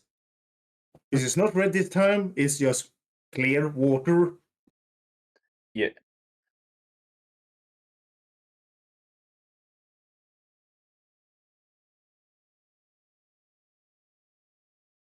Okay, I return as well. I probably should have put it to BRB. But yeah, let's just say I got intercepted on the way back because, well, one of the neighborhood's cats that I talked about, Charlie, they were wanting attention. They're the Oh, one yeah. who have grown comfortable enough to go sit on the couch rest when people are nearby. Oh yeah. Okay. Let's see. All the customers who made appointments are rolling in. Time to get to work. And yeah, this is just the same again. Corin! Hustle spirit of the working dead. Wait. Daylight panic? Yeah, that's the... I'm not entirely sure what relevance the groupings have with each of these. Yeah, let's here's see. me. If you should probably say, since this is part of Victoria housekeeping, like Lycon is supposed to be the werewolf, Rena's supposed to be the poltergeist. Guess what Corin is supposed to be? No idea. The clues are on her head and clothes.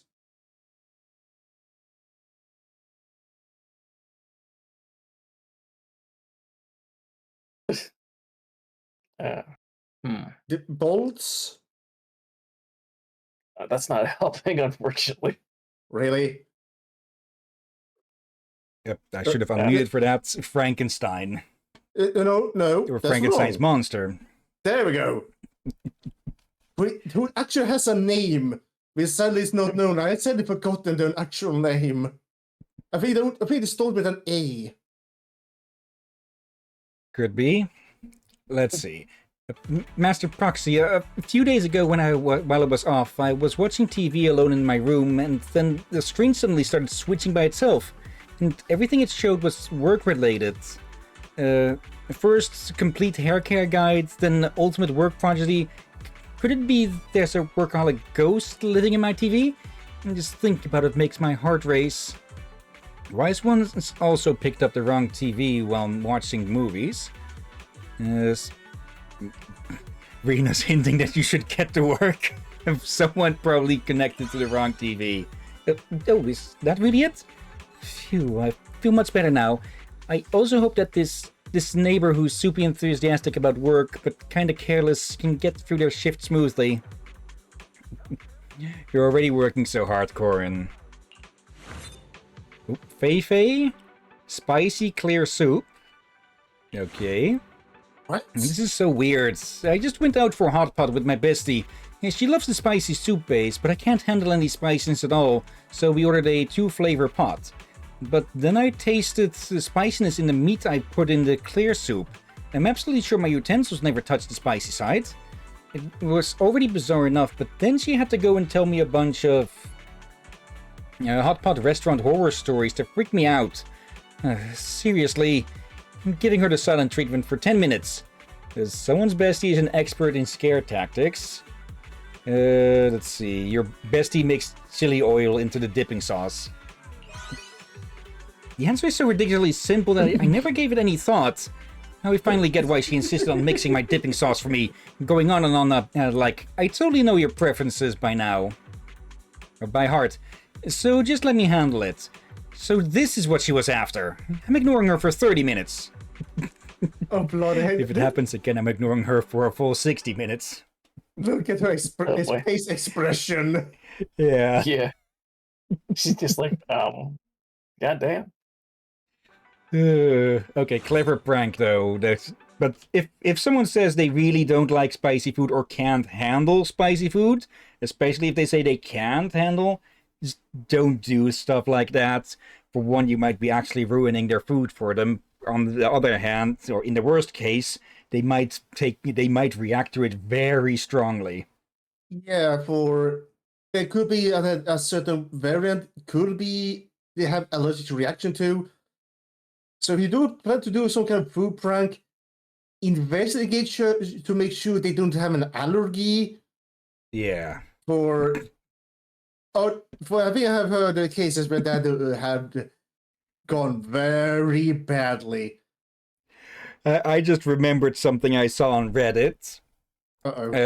Apparently someone had an aunt who would regularly send them, like, I don't know if it was every week or every month, they would send them like a little packet of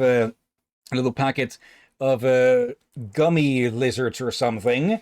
And then one day they swapped it out for soap that's shaped the exact same, and they only found out after they bit in. So they were going to they probably absolutely trust a lot of trust between them, but they definitely played the long game with that one, huh? Oh, that's so mean. And no, Captain, no. I tell you right away, no. We're not gonna do that with the Aurora or Derp or anyone else there. So don't blow your blood and add soap into the snacks. Who says I already haven't? All right, that's it. I'm starting everything. Yeah, double check the snack rations. Aurora, double check the snacks. Let's see. Haley, Phantom Theater.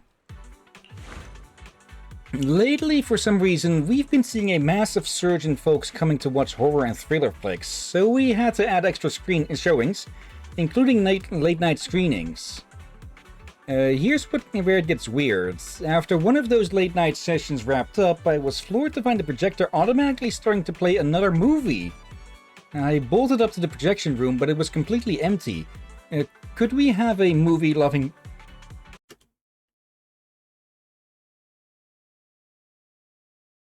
Okay, why am I so freaking burpy today, and at the same time I feel like my throat is dry as can be? Let's see, bolted up to the projection room, but it was completely empty. Could we have a movie-loving ghost haunting our cinema? Ghosts aren't the only one who dig horror flicks. An employee is screening it for themselves without permission. Even ghosts want to be in movies now. An employee screening films without permission? And now that you mention it, after that late night showing ended, I do remember there was a technician on duty who hadn't left yet. But why didn't he give me a heads up beforehand? Had me stressing out for nothing. Cinema employees watching movies after work, the boss probably won't make a big deal out of it, right? Can't be too flashy about it, you know. Hello, EOS. Reverse bet. What? Belle, I recently made a new friend who loves watching Bang competitions. What the heck is a reverse bet?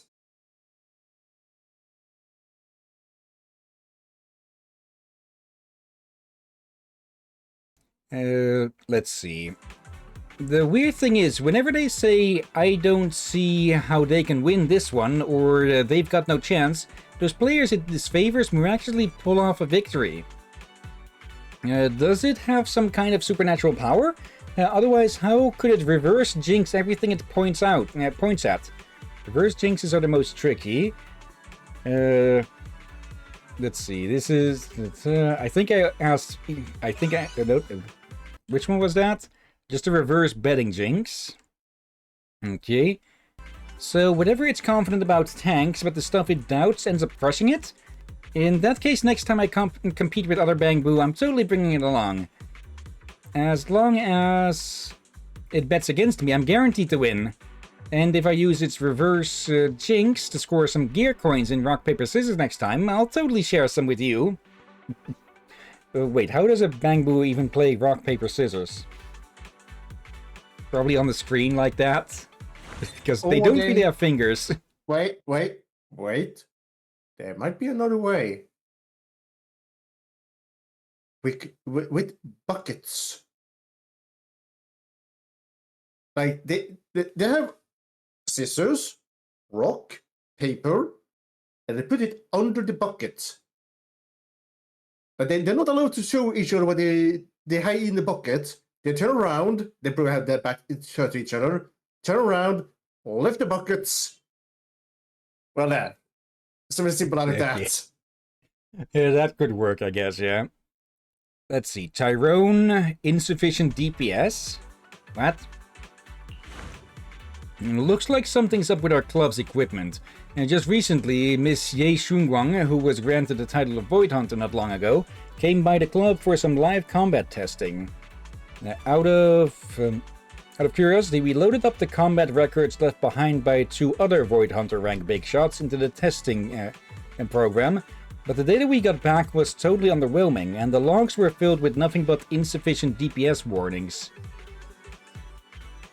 3 Void Hunter rank agents? Let's see. It's an Easter egg the devs developed. Equipment broke down again. Okay, really? Impossible. After the last system failure, we completely overhauled our testing programs and equipment. Gutted and rebuilt the entire core code from the ground up. Even loading data from 10 Void Hunters wouldn't crash the system. Or maybe it would? Live combat results are what count. Okay, the HIA Club's systems just keep crashing and getting broken by others, huh? At this point, it's becoming a running gag. Yeah, but again, they keep breaking by people that are stronger than your average, age and raiders and all that. Yep. Did I forget to unmute myself for a bit, or was I muted there? I'll have to double check. Unsure, but you were able to hear me, I hope. Yeah. Okay, Lucy. I don't think it was when they plan to make it. I don't think they expected it to be tested against Void Hunters. Yeah. A moment of madness. Man, it's such a headache. Long story short, C's has been acting weird these past few days. I don't know what got into her, but she's not really manga. And she keeps pulling us aside to say weird stuff like, Lucy, don't worry about that other things. Be brave and chase your dreams. What the heck is that all about? Yeah, there's a difference between not reading manga and having no manga to read. She's gotten possessed by a manga character. Get her some manga she hasn't read yet. You're saying Caesar's acting like this just because she's run out of manga to read? Darn it, didn't realize her withdrawal symptoms would be this bad. Alright, I'll go grab some new manga for her. I hope she'll chill out once she gets her hands on them. Make sure to buy the finished ones. Oh my God. Nomi cursed tarot cards. I'm a tarot enthusiast, so I tend to trust the results of my readings. One day, just as I was heading out, right when I got downstairs, I saw two tarot cards floating down from above. I checked the cards. Their combination could totally be read as going out will bring misfortune. It freaked me out so bad I went straight back upstairs. I brought those two cards with me, and please take a look. Both tarot cards have clear fold marks on them. Someone upstairs is practicing card throwing. This is ridiculous. If you don't believe in tarot cards, you should at least show some respect. How can you treat them like ordinary playing cards and trash them like that? You could end up getting cursed for this. Go give him a little heads up. Oh, hello Venus. Psychic Hounds. Oh, it's you! Different clothing again? This is her... We have seen her in this outfit before while we went out on a date with her or something. Oh dear, I still remember first time we met her, she was actually using a dress and all that. Let's see. You really are amazing at everything, kiddo. So, the other night I was walking Pika past a construction site, and all of a sudden it started baring its teeth and barking like crazy. It's always been such a gentle dog. I've heard that animals are way more sensitive to paranormal stuff than people are. Could there be a ghost lurking in that alley that only Pika can see? Destruction always comes with some side effects. Might be current leakage from the construction site, construction work. Should I report this to the city administration? But at least it's not some paranormal event. As long as my Pika is still that clean little pup, I'm good. Bring Mochi and Empire along. Those are her cats and parrot, if I remember correctly. What is a vampire at first? Okay, issues have all been addressed. And yeah, packing up, let's head home.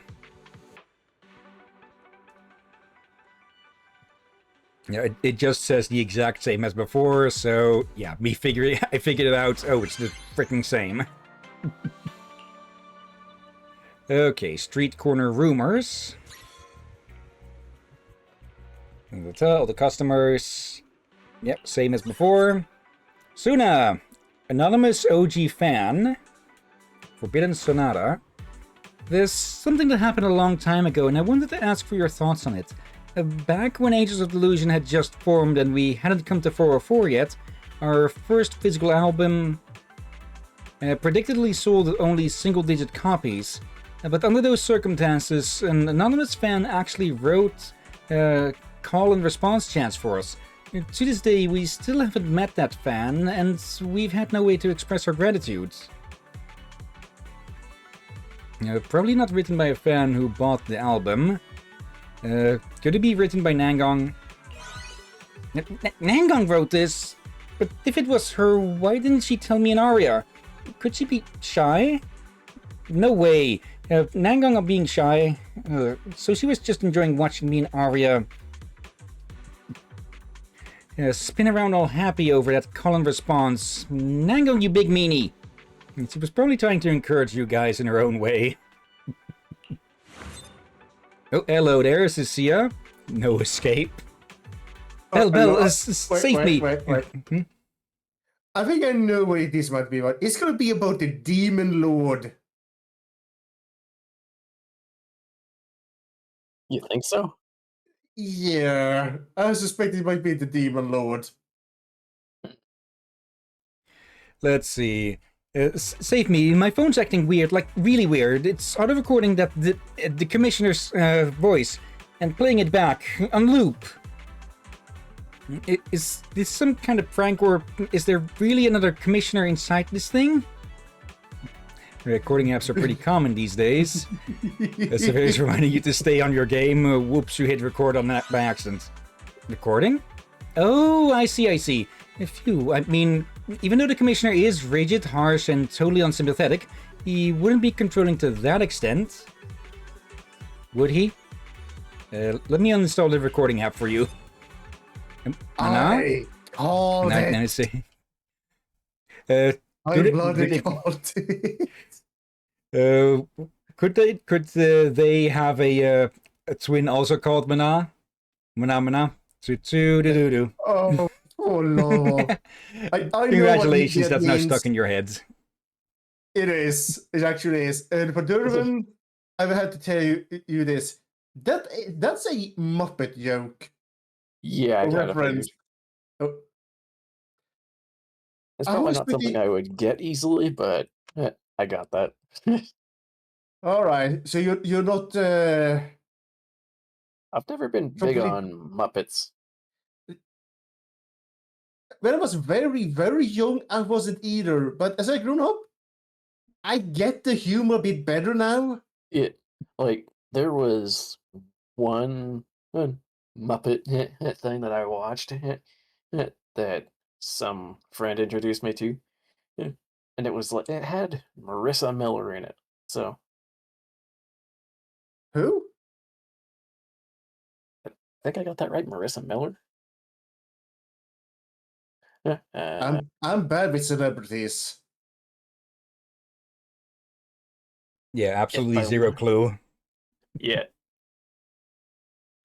Wait, was it like TV? Making sure I know. So it was not the Treasure Island one then? I don't think so. Okay, the movies are generally pretty good. Some of the more recent ones have been questionable. No, I've got the wrong person. Shit. Oh. Marissa Miller is not the right actress. Who the fuck am I thinking of? Okay, while you do your Google foo, let's continue on. Night Emissary. Google foo? Yeah. What? The starry sky last night was absolutely gorgeous, so I got the idea to head out and capture some inspiration. I stayed out nice and comfy until the next morning's late hours, and finally I heard this weird sound, softly singing a tune. Oh yeah, I also heard the voice call itself something like the Night Emissary. And that's straight up a legendary character. Explore urban legends, collect urban legends, and become an urban legend. Yeah, we know who this is. Probably my Night Owl buddy. Oh, so they're a friend of yours. Maybe you could remind them to cut back on the all-nighters and take care of themselves. She likes to sleep all day and stay up all night. Yeah. Oh, jeez. Oh, hello, Dylan. Hoppin' and boppin'. The fuck? Okay. Oh, actually, before I forget, I want to test something with the Durban. I know I tried this with you a few times, Captain, but I could test this with Durban here. Alright, you test your thing, and then I'll say my thing, because I found the thing I was looking for. Right? Okay. What kind of animal do you get if you breed a eagle with a goose? Mm, That's not going to be an animal. That's going to be a demon. Go ahead and guess the name. I'm not very good at this. I can't. I couldn't tell you. Are you ready for the answer? Probably not. Is that your final answer? Go for it. Google. Jesus fuck. I got that for Good Mythical Morning. And yeah, I'm still not sure if you might know her, but yeah, the person I was thinking, and it was more of an adult version of the Muppets, I guess, kind of, because it was kind of silly and pervy and weird in its own ways. Okay. The actress American, was British. Melissa McCarthy. That name is familiar, or more familiar, but I don't know what they actually might have been in. Other than the Muppets, apparently. I know the name. Probably is. I don't know the face to the name. She's been in Identity Thief and a movie called Spy, Bridesmaids, a bunch of others that I don't recognize, but she was also in the TV show that I used to watch a lot, Mike and Molly, that ran from 2010 to 2016. I haven't seen any of them, so that doesn't help at all. I don't know if people usually say her name. And, yeah, I'm just gonna say. yeah. I'm just gonna say, if it helps you to figure out if you know her, then just look her up personally and see if you recognize any of the TV shows and movies she's been in. Okay. Oh dear. We have a half hour of this left, and we have also about a half hour left on the streams, so we might end up going a bit overtime. Yeah. Did I actually hit something there? Let's. Proxy, something interesting happened while I was working in the late night shift, so I wanted to ask what you think. It was dead quiet, no complaints or anything to deal with, when suddenly I heard this thud thud thud sound in the hallway, like someone was hopping along. Hard not to notice, right? Man, but when I rushed out to check the corridor, there was nothing there. As far as I know, there's a certain legendary creature that hops around like that. Bunnies, they do hop. Zhao Zhao was probably working late too. Remember that little bunny from Fluffy? They probably wouldn't be that loud. It makes sense, I guess, but Senior Zhao wouldn't hide from me. Nah, the moment I see her, she dumps a huge stack of paperwork right on my desk. Let's hope this isn't that this ain't about to become true. I will just say really quick, if it was a... Whispers of the Divine? I was going to say real quick, if it is a bunny, then the only way they're making a loud noise is because they're angry, because apparently bunnies do that when they're mad. They thump their feet on the floor. Yeah. Okay. However, here's the thing. You've seen Xiao Zhuang. Yeah. Yeah. If she hops, it would probably sound like thuds. Due to her, she's much bigger than a regular bunny. And yeah. You know what? I would not be surprised if like Flemish giants are loud when they move about on a wooden floor or such. Yeah. That's it. Eugene said that if you pray at any incense burner in Subian Temple and silently make a wish in your heart, it'll come true. Half believing, I silently chanted, let me skip homework for 3 years and give me top grades in the big exams. And then from beside the incense burner came a deep rhythmic, this indescribable sound, like the whispers of a deity. Since the gods have already given their divine sign through the incense burner, guess I have no choice but to skip my homework, right? And deep and rhythmic, kinda sounds like snoring. It's an orange tabby sleeping in the back. Really? No wonder I could never find that chubby orange cat whenever I went to make a wish at Shubian Temple. Turns out it's been snoozing away behind the incense burner this whole time. Don't skip your break. Maybe I'm having these thoughts cause I've been so wiped lately. I should head back to Shubian Temple and give the chubby orange a good pet to unwind. Once I'm recharged, it's back to homework. Thanks for filling me in. Don't skip your breaks. Snap. Supernatural stream. Yesterday I used a Bangbu facial recognition app that auto-applies accessories during my photography stream. The software froze for a bit, and when it restarted, something weird showed up. Even though I was alone at the time, the software showed a bunch of Bangbu faces, each with bizarre expressions. It's probably a glitch with the streaming app. You could become a streamer of paranormal events. Oh, so that's why. Let me try updating the app right now. It seems to be working. Everyone in the chat is spamming nice too. Alright, I'm heading back to the stream now. Thanks a bunch. You're Ridu's future top streamer of photography. Oh, hello Enzo. Bangbu strike. What? Some Bangbu who came to my shop recently have been acting kind of weird, so I wanted to ask if EOS and 18 are showing similar symptoms. Only now, finally, you can see what it says on his shirt. Titan bone. Also, I like how the camera has a different angle depending on the character's height. That's a nice thing. But why does that hat make me think of the hats that Canadian Mounties have? Because of the shape, clearly. Yeah. No, I don't think they are orange and have hammers. Yeah, it's yes, just shape, not color. The Canadian Communist Party. Is it? Wrong color again still then at that point. Yeah, definitely wrong colors. Let's see. Wanted to ask if EOS and 18 are showing similar symptoms. Yelling stuff about combat and elbow strikes, then begging me to install boxing parts on them. Is this like some new Bangbu modding trend or what? There's no such thing as a pointless mod in New Eridu. There's some kind of fighting tournament going on, right? Could it be that Ultimate Bangbu Championship thing they were chatting about in my shop? I thought they were just playing some kind of role-playing game at the time. Wait, hold on. Hold on. Won't be joining in. Go back a bit. We can see his eyes. Yep.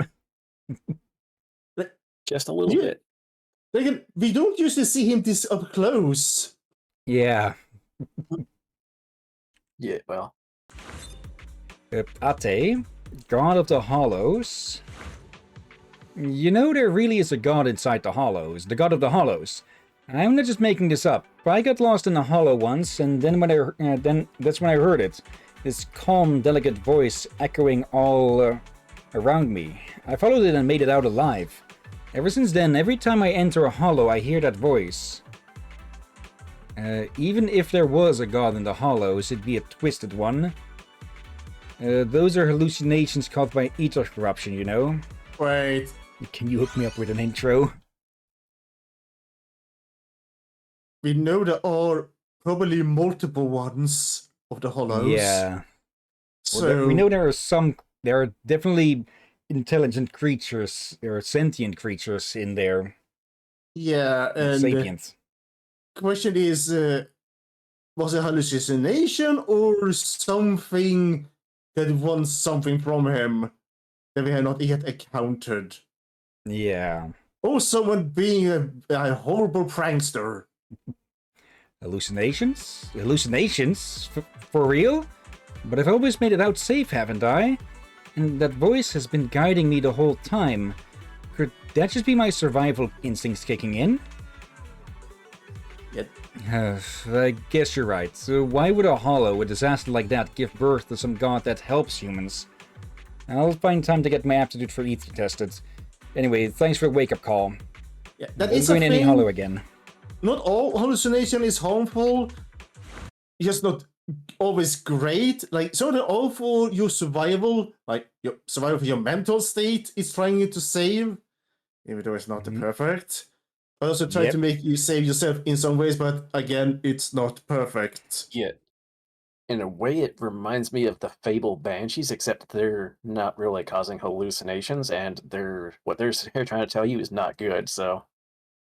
Ah, cute. Let's see. Oh.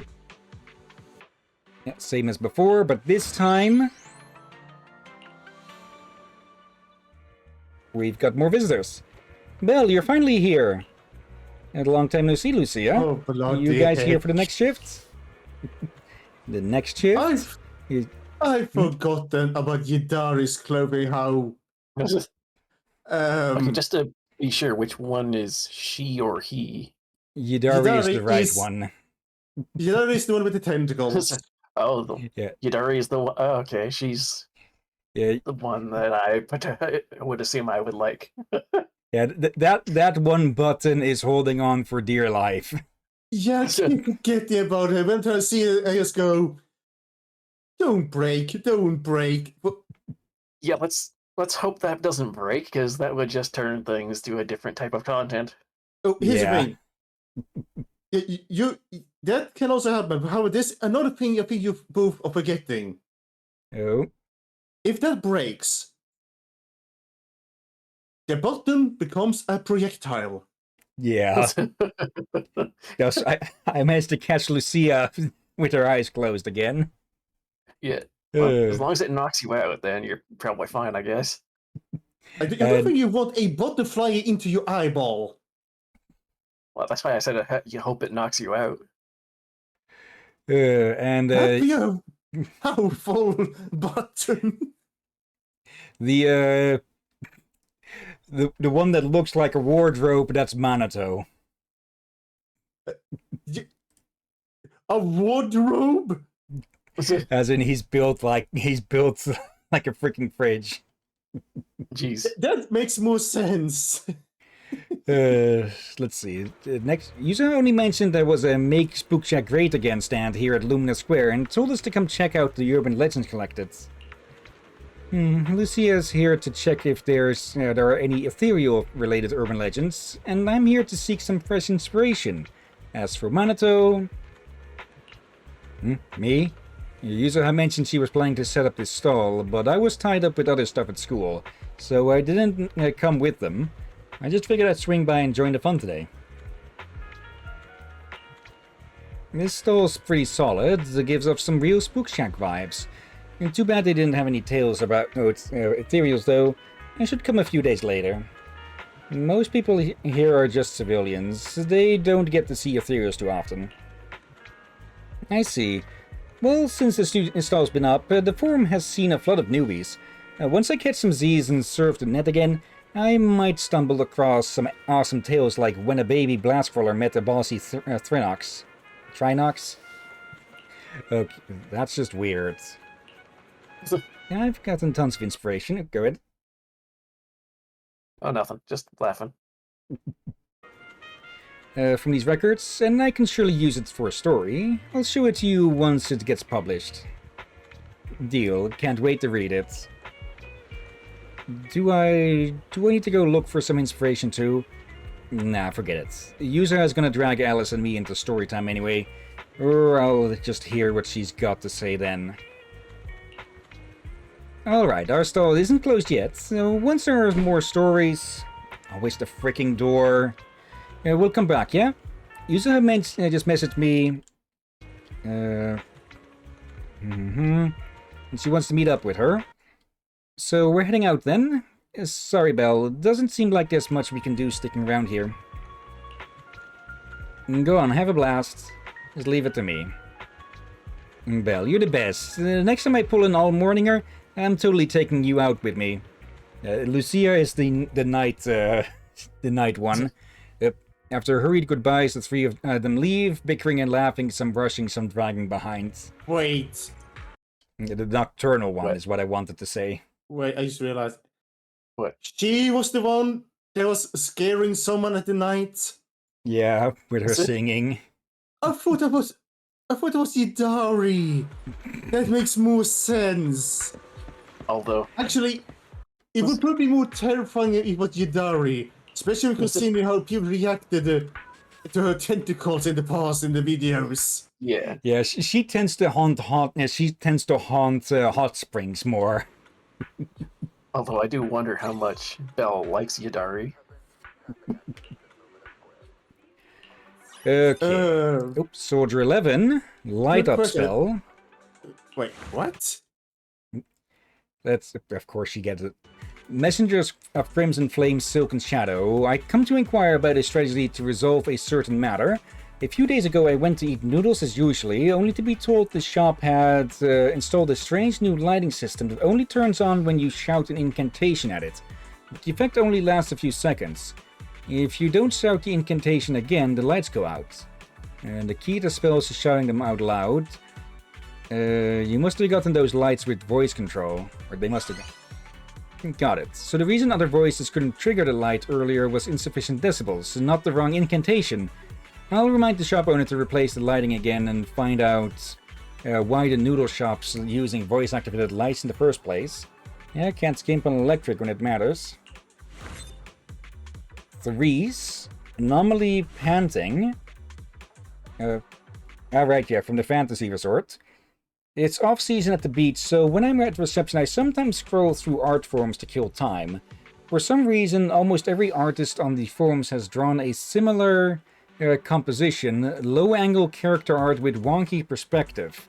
Is this some kind of special ritual in the art world or what? All the related artworks are getting crazy high clicks. People are just chasing the hype. This is... like, you two know Freerun, right? I know Drakir does. Yes, we watched it together. I mean, I guess no for me. I remember seeing this in real time on Reddit, I think, because someone tried to do a perspective shot of Freerun drawn from looking up at them, and to say the result was interesting was a bit of an understatement, and yeah, basically the entire art scene on Reddit just ran with it, making copies and such. Yeah, she's not very tall, and her looking up at the other women that's much taller than her up close. Yeah. It's for her. It's very hard to see face as soon as she stands a bit further back. Yeah, and people chasing the hype in anything is not uncommon. So Yeah. I tried to remember to put an image of it in the VOD of this. So they're just chasing trends. Now that you mention it, there really are art styles that suddenly blow up like that. Kind of like how a resort runs limited time events based on what's hot at the moment. But if they're just drawing for clicks, does what the artist actually likes even matter anymore? An artist gotta eat too, you know. Zin, no looking back. Or Chin. well, she sounds Hello, familiar. miss. Yeah, everyone says you can help me. Mom took me to a short hair to get a short haircut last month, but it seems like some bad guys don't like my hair. They keep tapping my shoulder when I'm not paying attention. They tickle my neck. But every time I turn around, I can't see anyone. Miss, do you know who's playing these tricks on me? Can you make them stop bullying me? Yeah, that awkward hair growth phase. Try tying your hair up. If I tie my hair up, those mean bullies won't pick on me anymore, right? Thanks, miss. When I get home, I'll tell Mom about this and ask her to tie me a pretty ponytail. No more bullies messing with you. That's kind of cute. Yeah. Oz, Billion Denny Dream. Wait. The Oz? The Wizard of Oz? No, it's not Oscar. That's wrong button. That's this one here. What's it? Wait, since when is that short for Oscar? Wait, is it so short for Oscar? A bit.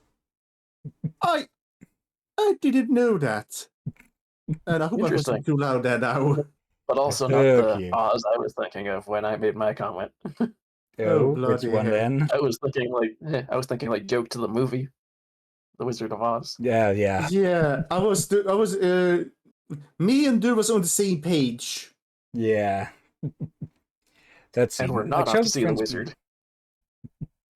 Let's see. My childhood friend's been acting super weird lately. He keeps going on and on about hundreds of millions, even billions of Denny's, like he's possessed or something. When I asked him what's up, he just brushed it off saying he was just talking, but that excited look in his face was way too real. I'm starting to think he's been hypnotized.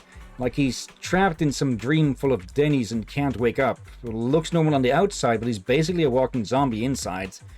You're seeing video game currency inflation at its finest. Yeah, he's talking about in-game currency. I think this is the devs joking at the people bragging how many Denny's they've got in-game. Yep. Could it be one of those online games that's been super popular in New Eridu lately? Is it Frozen? You know, the ones where you scavenge for supplies and try to escape? That would explain it, seeing him all zoned out like that. Turns out he's just hooked on some game. But why didn't he invite me to play with him? Sure, I'm not exactly a pro gamer, but that's no reason to hide it from your best friend. I'll ask him when I get back today. Luca? Ridu callback. When I was about to head into the sewers for maintenance earlier, I saw a red balloon floating down there. What if it's just like in the movies? There's a clown with a red balloon in the sewers. Who'll make everyone float. Someone please go grab the balloon, or someone help me fix the sewers. Classic horror movie scene right here. Pennywise. It's very likely the balloon got stuck there by accident. Or we can hope for that for your sake. Otherwise, see you never again. Wait, what? If it is Pennywise down there, then we're not seeing this guy ever again. Okay, man, that way. I was thinking, wait, there's something worse than Pennywise? Is that so? Makes sense now. No wonder the drainage around here has been kinda slow. That's a relief. Thanks for clearing that up. Alright, with that settled, I'm about to channel my inner fearless construction worker and go deal with those clogged pipes for everyone. You are the bravest worker around. Drew, haunted house check-in. Ever been to Mystic Wares over in Phalum Heights? I'd heard all sorts of wild stories about it, so when I was touring the area, I figured might as well check it out while I'm here. Went to scope out Mystic Wares late one night, and I heard the door making these crazy noises, like something was about to bust right through. Freaked me out so bad I booked it out of there. The door there probably hasn't been maintained in ages. The wind rattled the ancient door. So it's just the door falling apart from age? Makes sense. The shop's owners never seems to be around anyway. Don't tell me they opened this place just to show off their fancy jewelry collection. Interesting. Well, if there's no ghost involved, I'm definitely digging into why this shop's in such a state. Good luck. Ari? Residential evil? What's in the trash can? She looks a bit like a kid. Manager, is there something like really special on 6th Street that hides in trash cans? Ever since I came to 404, I've occasionally seen some bizarre stuff. People walking along, then suddenly stopping in front of a trash can on the corner and talking to the trash can. And sometimes the trash can even spits something out. There's definitely something in that trash can around the corner. I hope we get to see them one day. I'm gonna suspect that they are a raccoon firen. That or some people seem to think they're a construct. Yeah. Let's see. The lucky ones will receive gifts from the trash can. There's really something inside? So what should we call it? Spirit of the trash can? God of garbage? Demon of the bin? It's the sage in a barrel. Yep. Hello, Blaze. Not the cat. Unusual customer. Yes, I'm continuing that joke. Our shop's new soup base has been super popular lately. Been working till late every single night. I finally got half a day off, and on my way to work, I ran into some customers leaving the shop. Every one of them was clutching their stomachs with that queasy look, muttering something like co-ater? But we only use the freshest, safest ingredients. How could our food be giving people stomach aches? When cooking ingredients, you can go overtime, but never under. They didn't cook their food through.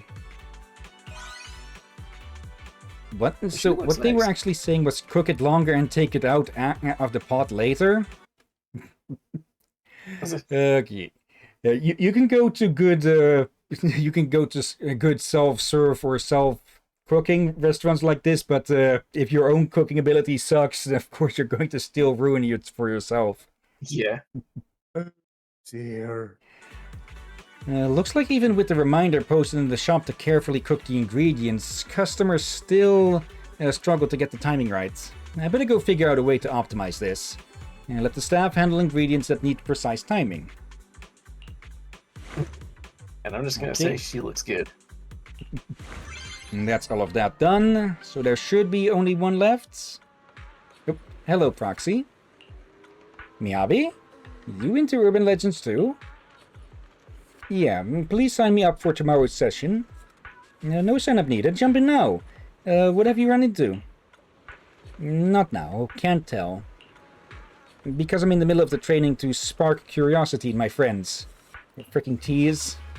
Your training's going well. Got you signed up. Thanks. And see you tomorrow. What a little trickster. She actually being honest. Well, then, suspense builder. Oh, no. Okay, She's no monsters actually do included. training for anything. Yeah, it's basically what she calls... She'll call anything training. Hello, Evelyn. More Residential Evil. Doppelganger. Miss Zhao has been acting kind of weird lately. The mood seems fine on the surface, but she keeps avoiding me. Whenever I ask what's up, she just says nothing's wrong, and then she'll lock herself in her room, only to crack the door open and size me up from head to toe. At first I thought maybe I'd done something to make her wary of me, but then I came across this legend about doppelgangers. How another you gradually takes over the original without anyone noticing. Reading about Astra's throwing Evelyn completely off her game. Astra's cooking up a surprise for you, alright? Huh? Now that you mention it, I think I get it. But why would Miss Zhao suddenly prepare a surprise for me? There aren't any special holidays coming up. Even so, I shouldn't let her efforts go to waste. After all, she's been hiding it so carefully. She must have put a lot of thought into it. I'll look forward to it properly. Thanks for the wake-up call. You really pulled me out of that worry spiral. You don't need to wait for the perfect moment to surprise someone. Yeah. Just gonna say, that could be a Go. surprise. Because it's like, hey, I like you. Well, it's basically all but confirmed that those two are a couple. Yeah. Or at least they act like it. Indeed. That's so. So there was this customer who left a really weird note on their delivery order. Extra cilantro and green peppercorns, light on salt and oil, no scallions. I tore the whole shit apart looking for these ingredients, but in the end I just made a standard tea milk and sent it over. I'm totally gonna get a complaint. What did the customer actually need that kind of magic tea milk? No way this is a note for the tea milk store. It's a mistake from copy last order's note. You think the customer just autofilled the delivery note from their last order into the tea milk order note? Good point. Hopefully next time they order tea milk, the note will say extra sugar and extra milk. Fingers crossed. Oh, bloody heck. One can hope. Mrs. Zhao? Law of Conservation of Luck? Oh. I would say, when did the Orchidea change clothes? But no, that's not Orchidea. No, we have seen multiple characters with this coat, though, and one of them took a bit of a fatal turn. Yeah. So whenever I see a character with this coat, I have to double check that it's not them resurrected from the dead somehow. I will say the first thing I notice is how her hair seems similar to Belle's. Let's see. Is the head that made me mistake her for Orchidea? They realize now that, oh, it's not, this is the wrong color. Let's see. Young lady, I haven't run into any monsters or demons, but there's been some weird stuff going on, and I need you to help me figure it out. I heard from the old lady at the newsstand, for some reason there's always young folks around your age who buy scratch cards, but they scratch off just one row and then both without a word. We're both curious, is this some kind of trend with you young people? Srivan Temple has a daily limited lottery. They want to play the lottery at Sribian Temple. Sribian Temple? It's all the way over in Fatum Heights, right? Kids these days got some serious energy traveling back and forth between two spots that far apart just to lock in their luck for a lottery draw. Truth be told, I do this sometimes too. Well, Lawson Promotion Playbook. What? Recently there's been this rumor going around stops that sounds crazy but kind of makes sense. Become the boss's personal photographer and you'll get lucky breaks that'll skyrocket your career. Word is it started over at Porcelumex. Think I should take a shot at it? Reminds me of a friend at Porcelumex. This sounds familiar. From a certain music video with a certain bunny. With Damien in the background. He's Yeah. just not doing the filming with the camera for her. Then he's such actually digging to posing while doing it and all that. He goes all in. Yeah, we'll have to show you that one as well. Actually, we'll have to show you every single one. Like every teaser, every trailer, demo, or character trailer, and the music videos as well. Yeah, there's quite a list for me to see. Yeah, luckily they're not too long, and I think you would enjoy them. Let's see. Even if one has to set up 8 cameras all at once. Yep. Another double. Okay. That's it. Compared to the grind of my day job, this is nothing. Forget 8. Even 18 would beat this soul-crushing work, especially with a shot at promotion. Thanks for setting my expectations. I'm gonna try it out. I hope your boss is looking for a photographer. Yep, Alice. 1,000 flickers. Since I'm running the stall, I've been crashing out at the place nearby these past few days. I don't know if it's cause we've been collecting all these urban legends or what, but it feels like we've caught the attention of something. The ceiling light in my room keeps flickering, whether the switch is on or off. Even swapping out the bulb didn't help. I really don't want to think too hard about this. If I told Yusura about it, she'd totally roast me for sure. The ceiling light can glitch for various reasons. Maybe the switch came loose? Oh, right. I was so focused on thinking it was the light bulb itself, and my fear totally messed with my head. Didn't even consider that. I'll go back and check it out. Gotta get it fixed before I pack up for the day, at least. Time to catch Susie's. Yeah, I have had moments where the light switch on my wall for my ceiling lamp doesn't always. It kind of blocks itself, so it takes time for me to switch it on and off to it actually goes all the way so I can either turn it off or turn it on. Okay. It's rare, but it's kind of annoying when it does happen. I'm just curious. Alice looked like a bunny from her ears. Yep. Yeah, And we suspect that she and likely Xiao Zhang, I hope I got her name right, are some variants of dwarf rabbits. Yeah. Mingjue, Bang Boo's Ascension. We still got 8 minutes, so won't be too long more. I'll let you in on a little secret. My Bang Boo's basically achieved godhood. I don't know when it started, but it never needs charging anymore. Every morning I wake up and it's at full battery. And never needs me to charge it at all. Did this Sunbringer herself bless us or what? No, it runs without charging. It's been charging on the low while you were sleeping.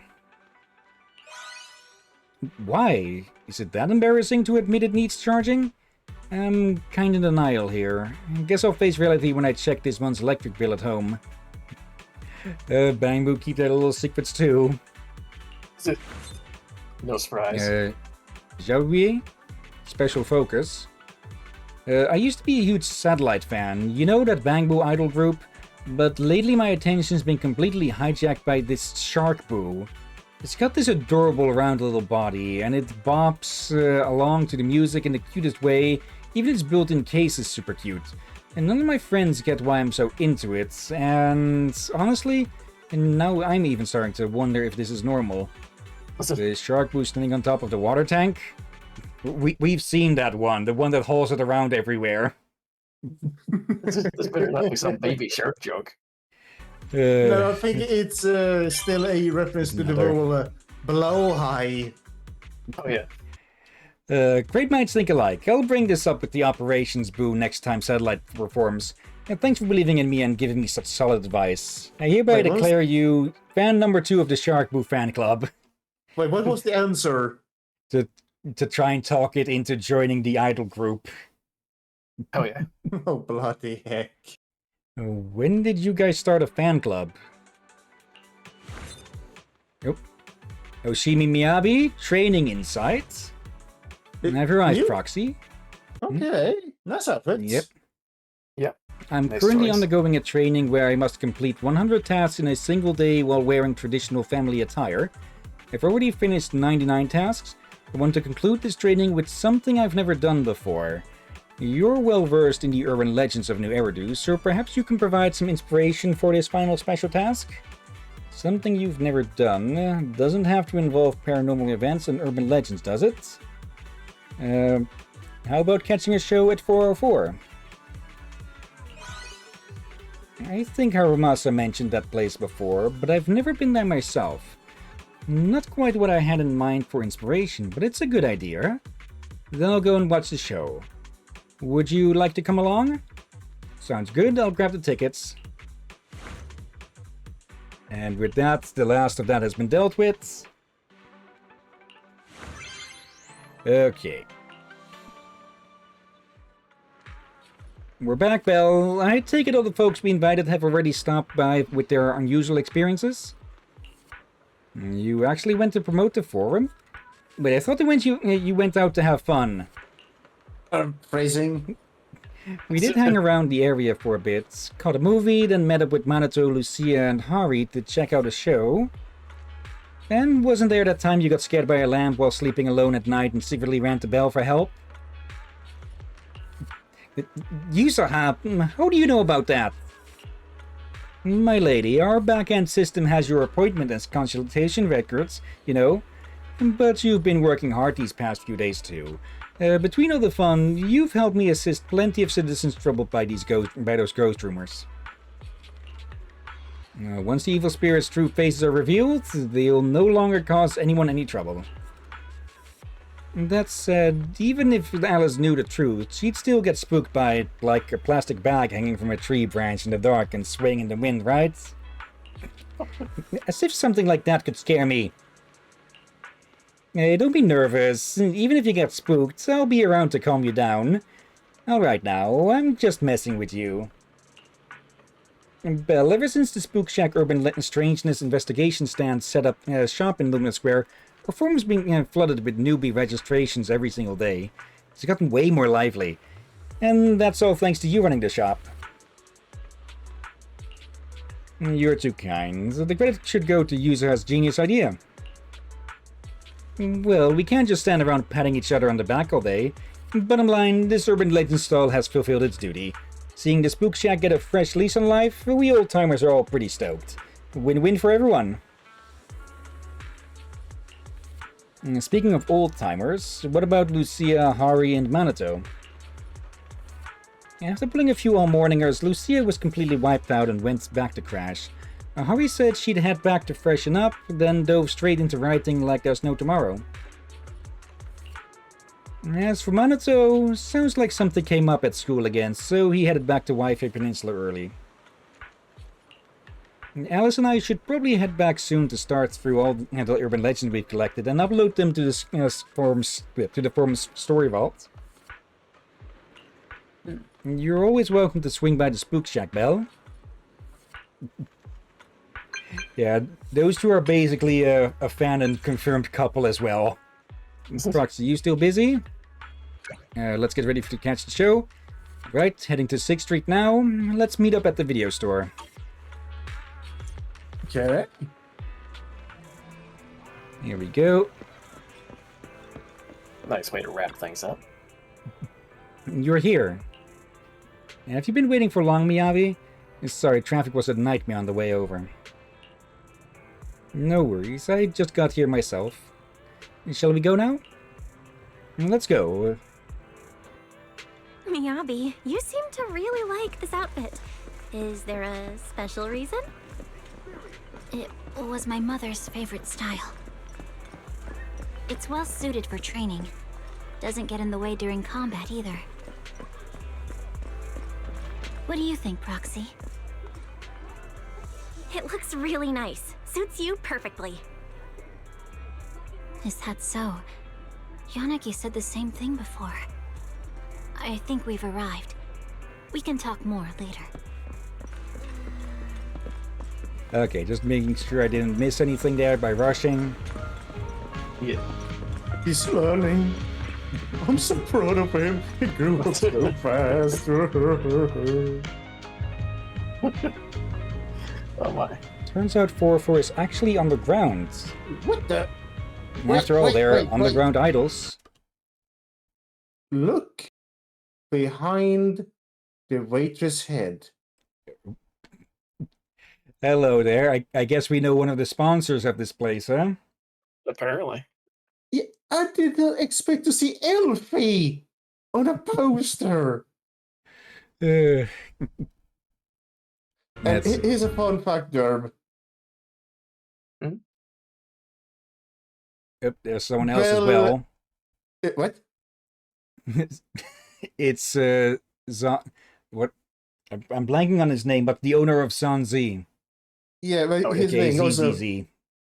Belle is also interested in her, and Elfie is And- an intelligent construct. Oh, As and taller than the her. poster girl. Apparently, they're characters in a fighting game or something for a fighter. Somehow that doesn't surprise me. Okay. Oh, bloody heck. Let's see. Yeah, I get it. Training's training and the place doesn't matter. Even underground works. Can we catch the show right now? We need to wait a bit before it starts. Let's grab a melon drink first. Alright, thanks. Yeah, that's the the easiest way to bribe me up. Just get her a melon, anything. You buy drinks at the drink stand and take a quick breather. 10 minutes before showtime, you head into the venue with Miyabi. You watch the whole satellite performance with music blasting and the crowd going wild. Upbeat and fun, the dance brought by Bangbu was something new. And with that, the training challenge of doing 100 tasks in one day while dressed in the family attire is complete. Even if it's not training, Miyabi could totally rock casual clothes more often. Yeah, I'll think about it. Either way, thanks for giving me the best inspiration for my training. Training with you always brings something fresh to the table. Okay, and the shark boo is nowhere to be seen, though there is another 4 there that I didn't notice. Oh yeah. Okay, then yeah, that's this last event here. Just grabbing the the rewards for it, and the special, the name cards. Let's see. All the coordinates on the Ridu Urban Legend tour map have been woven together into one web address used only for urban legends. To those who came chasing the urban legends, welcome to Spook Shack. This is the first greeting every visitor sees after opening the link.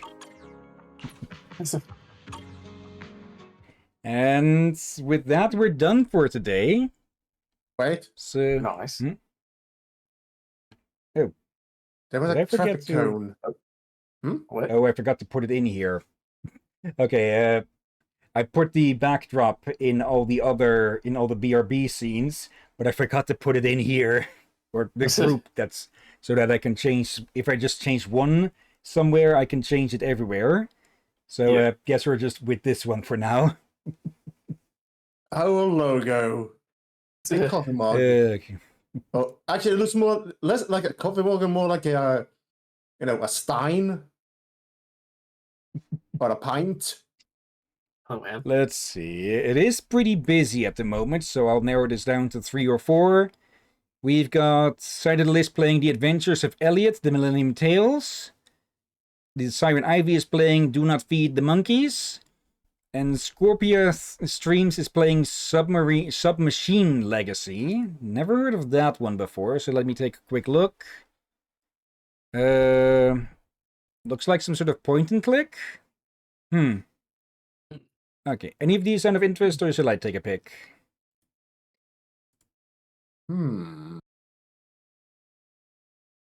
I say Devil's Ridge.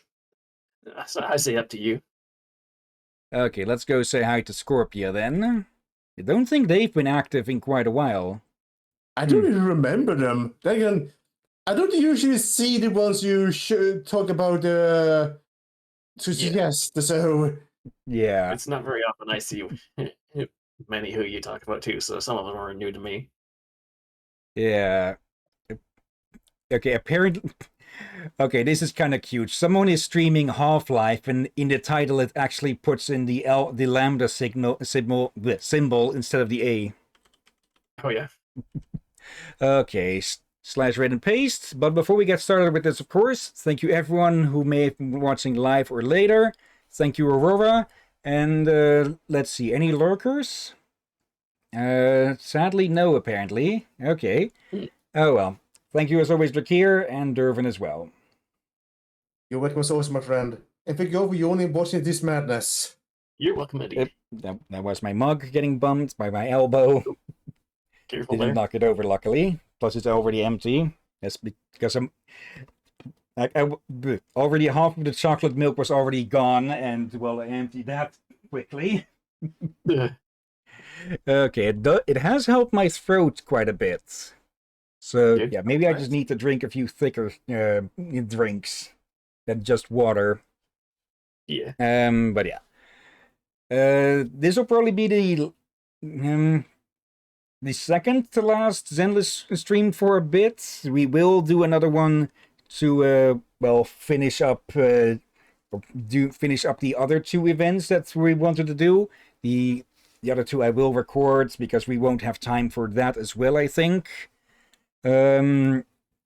Tomorrow we've got Dave the Diver in the Jungle, where we'll continue with that.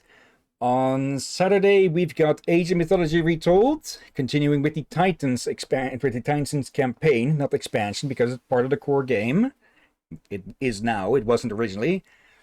And yeah, on Sunday we'll check in on the Zenless event.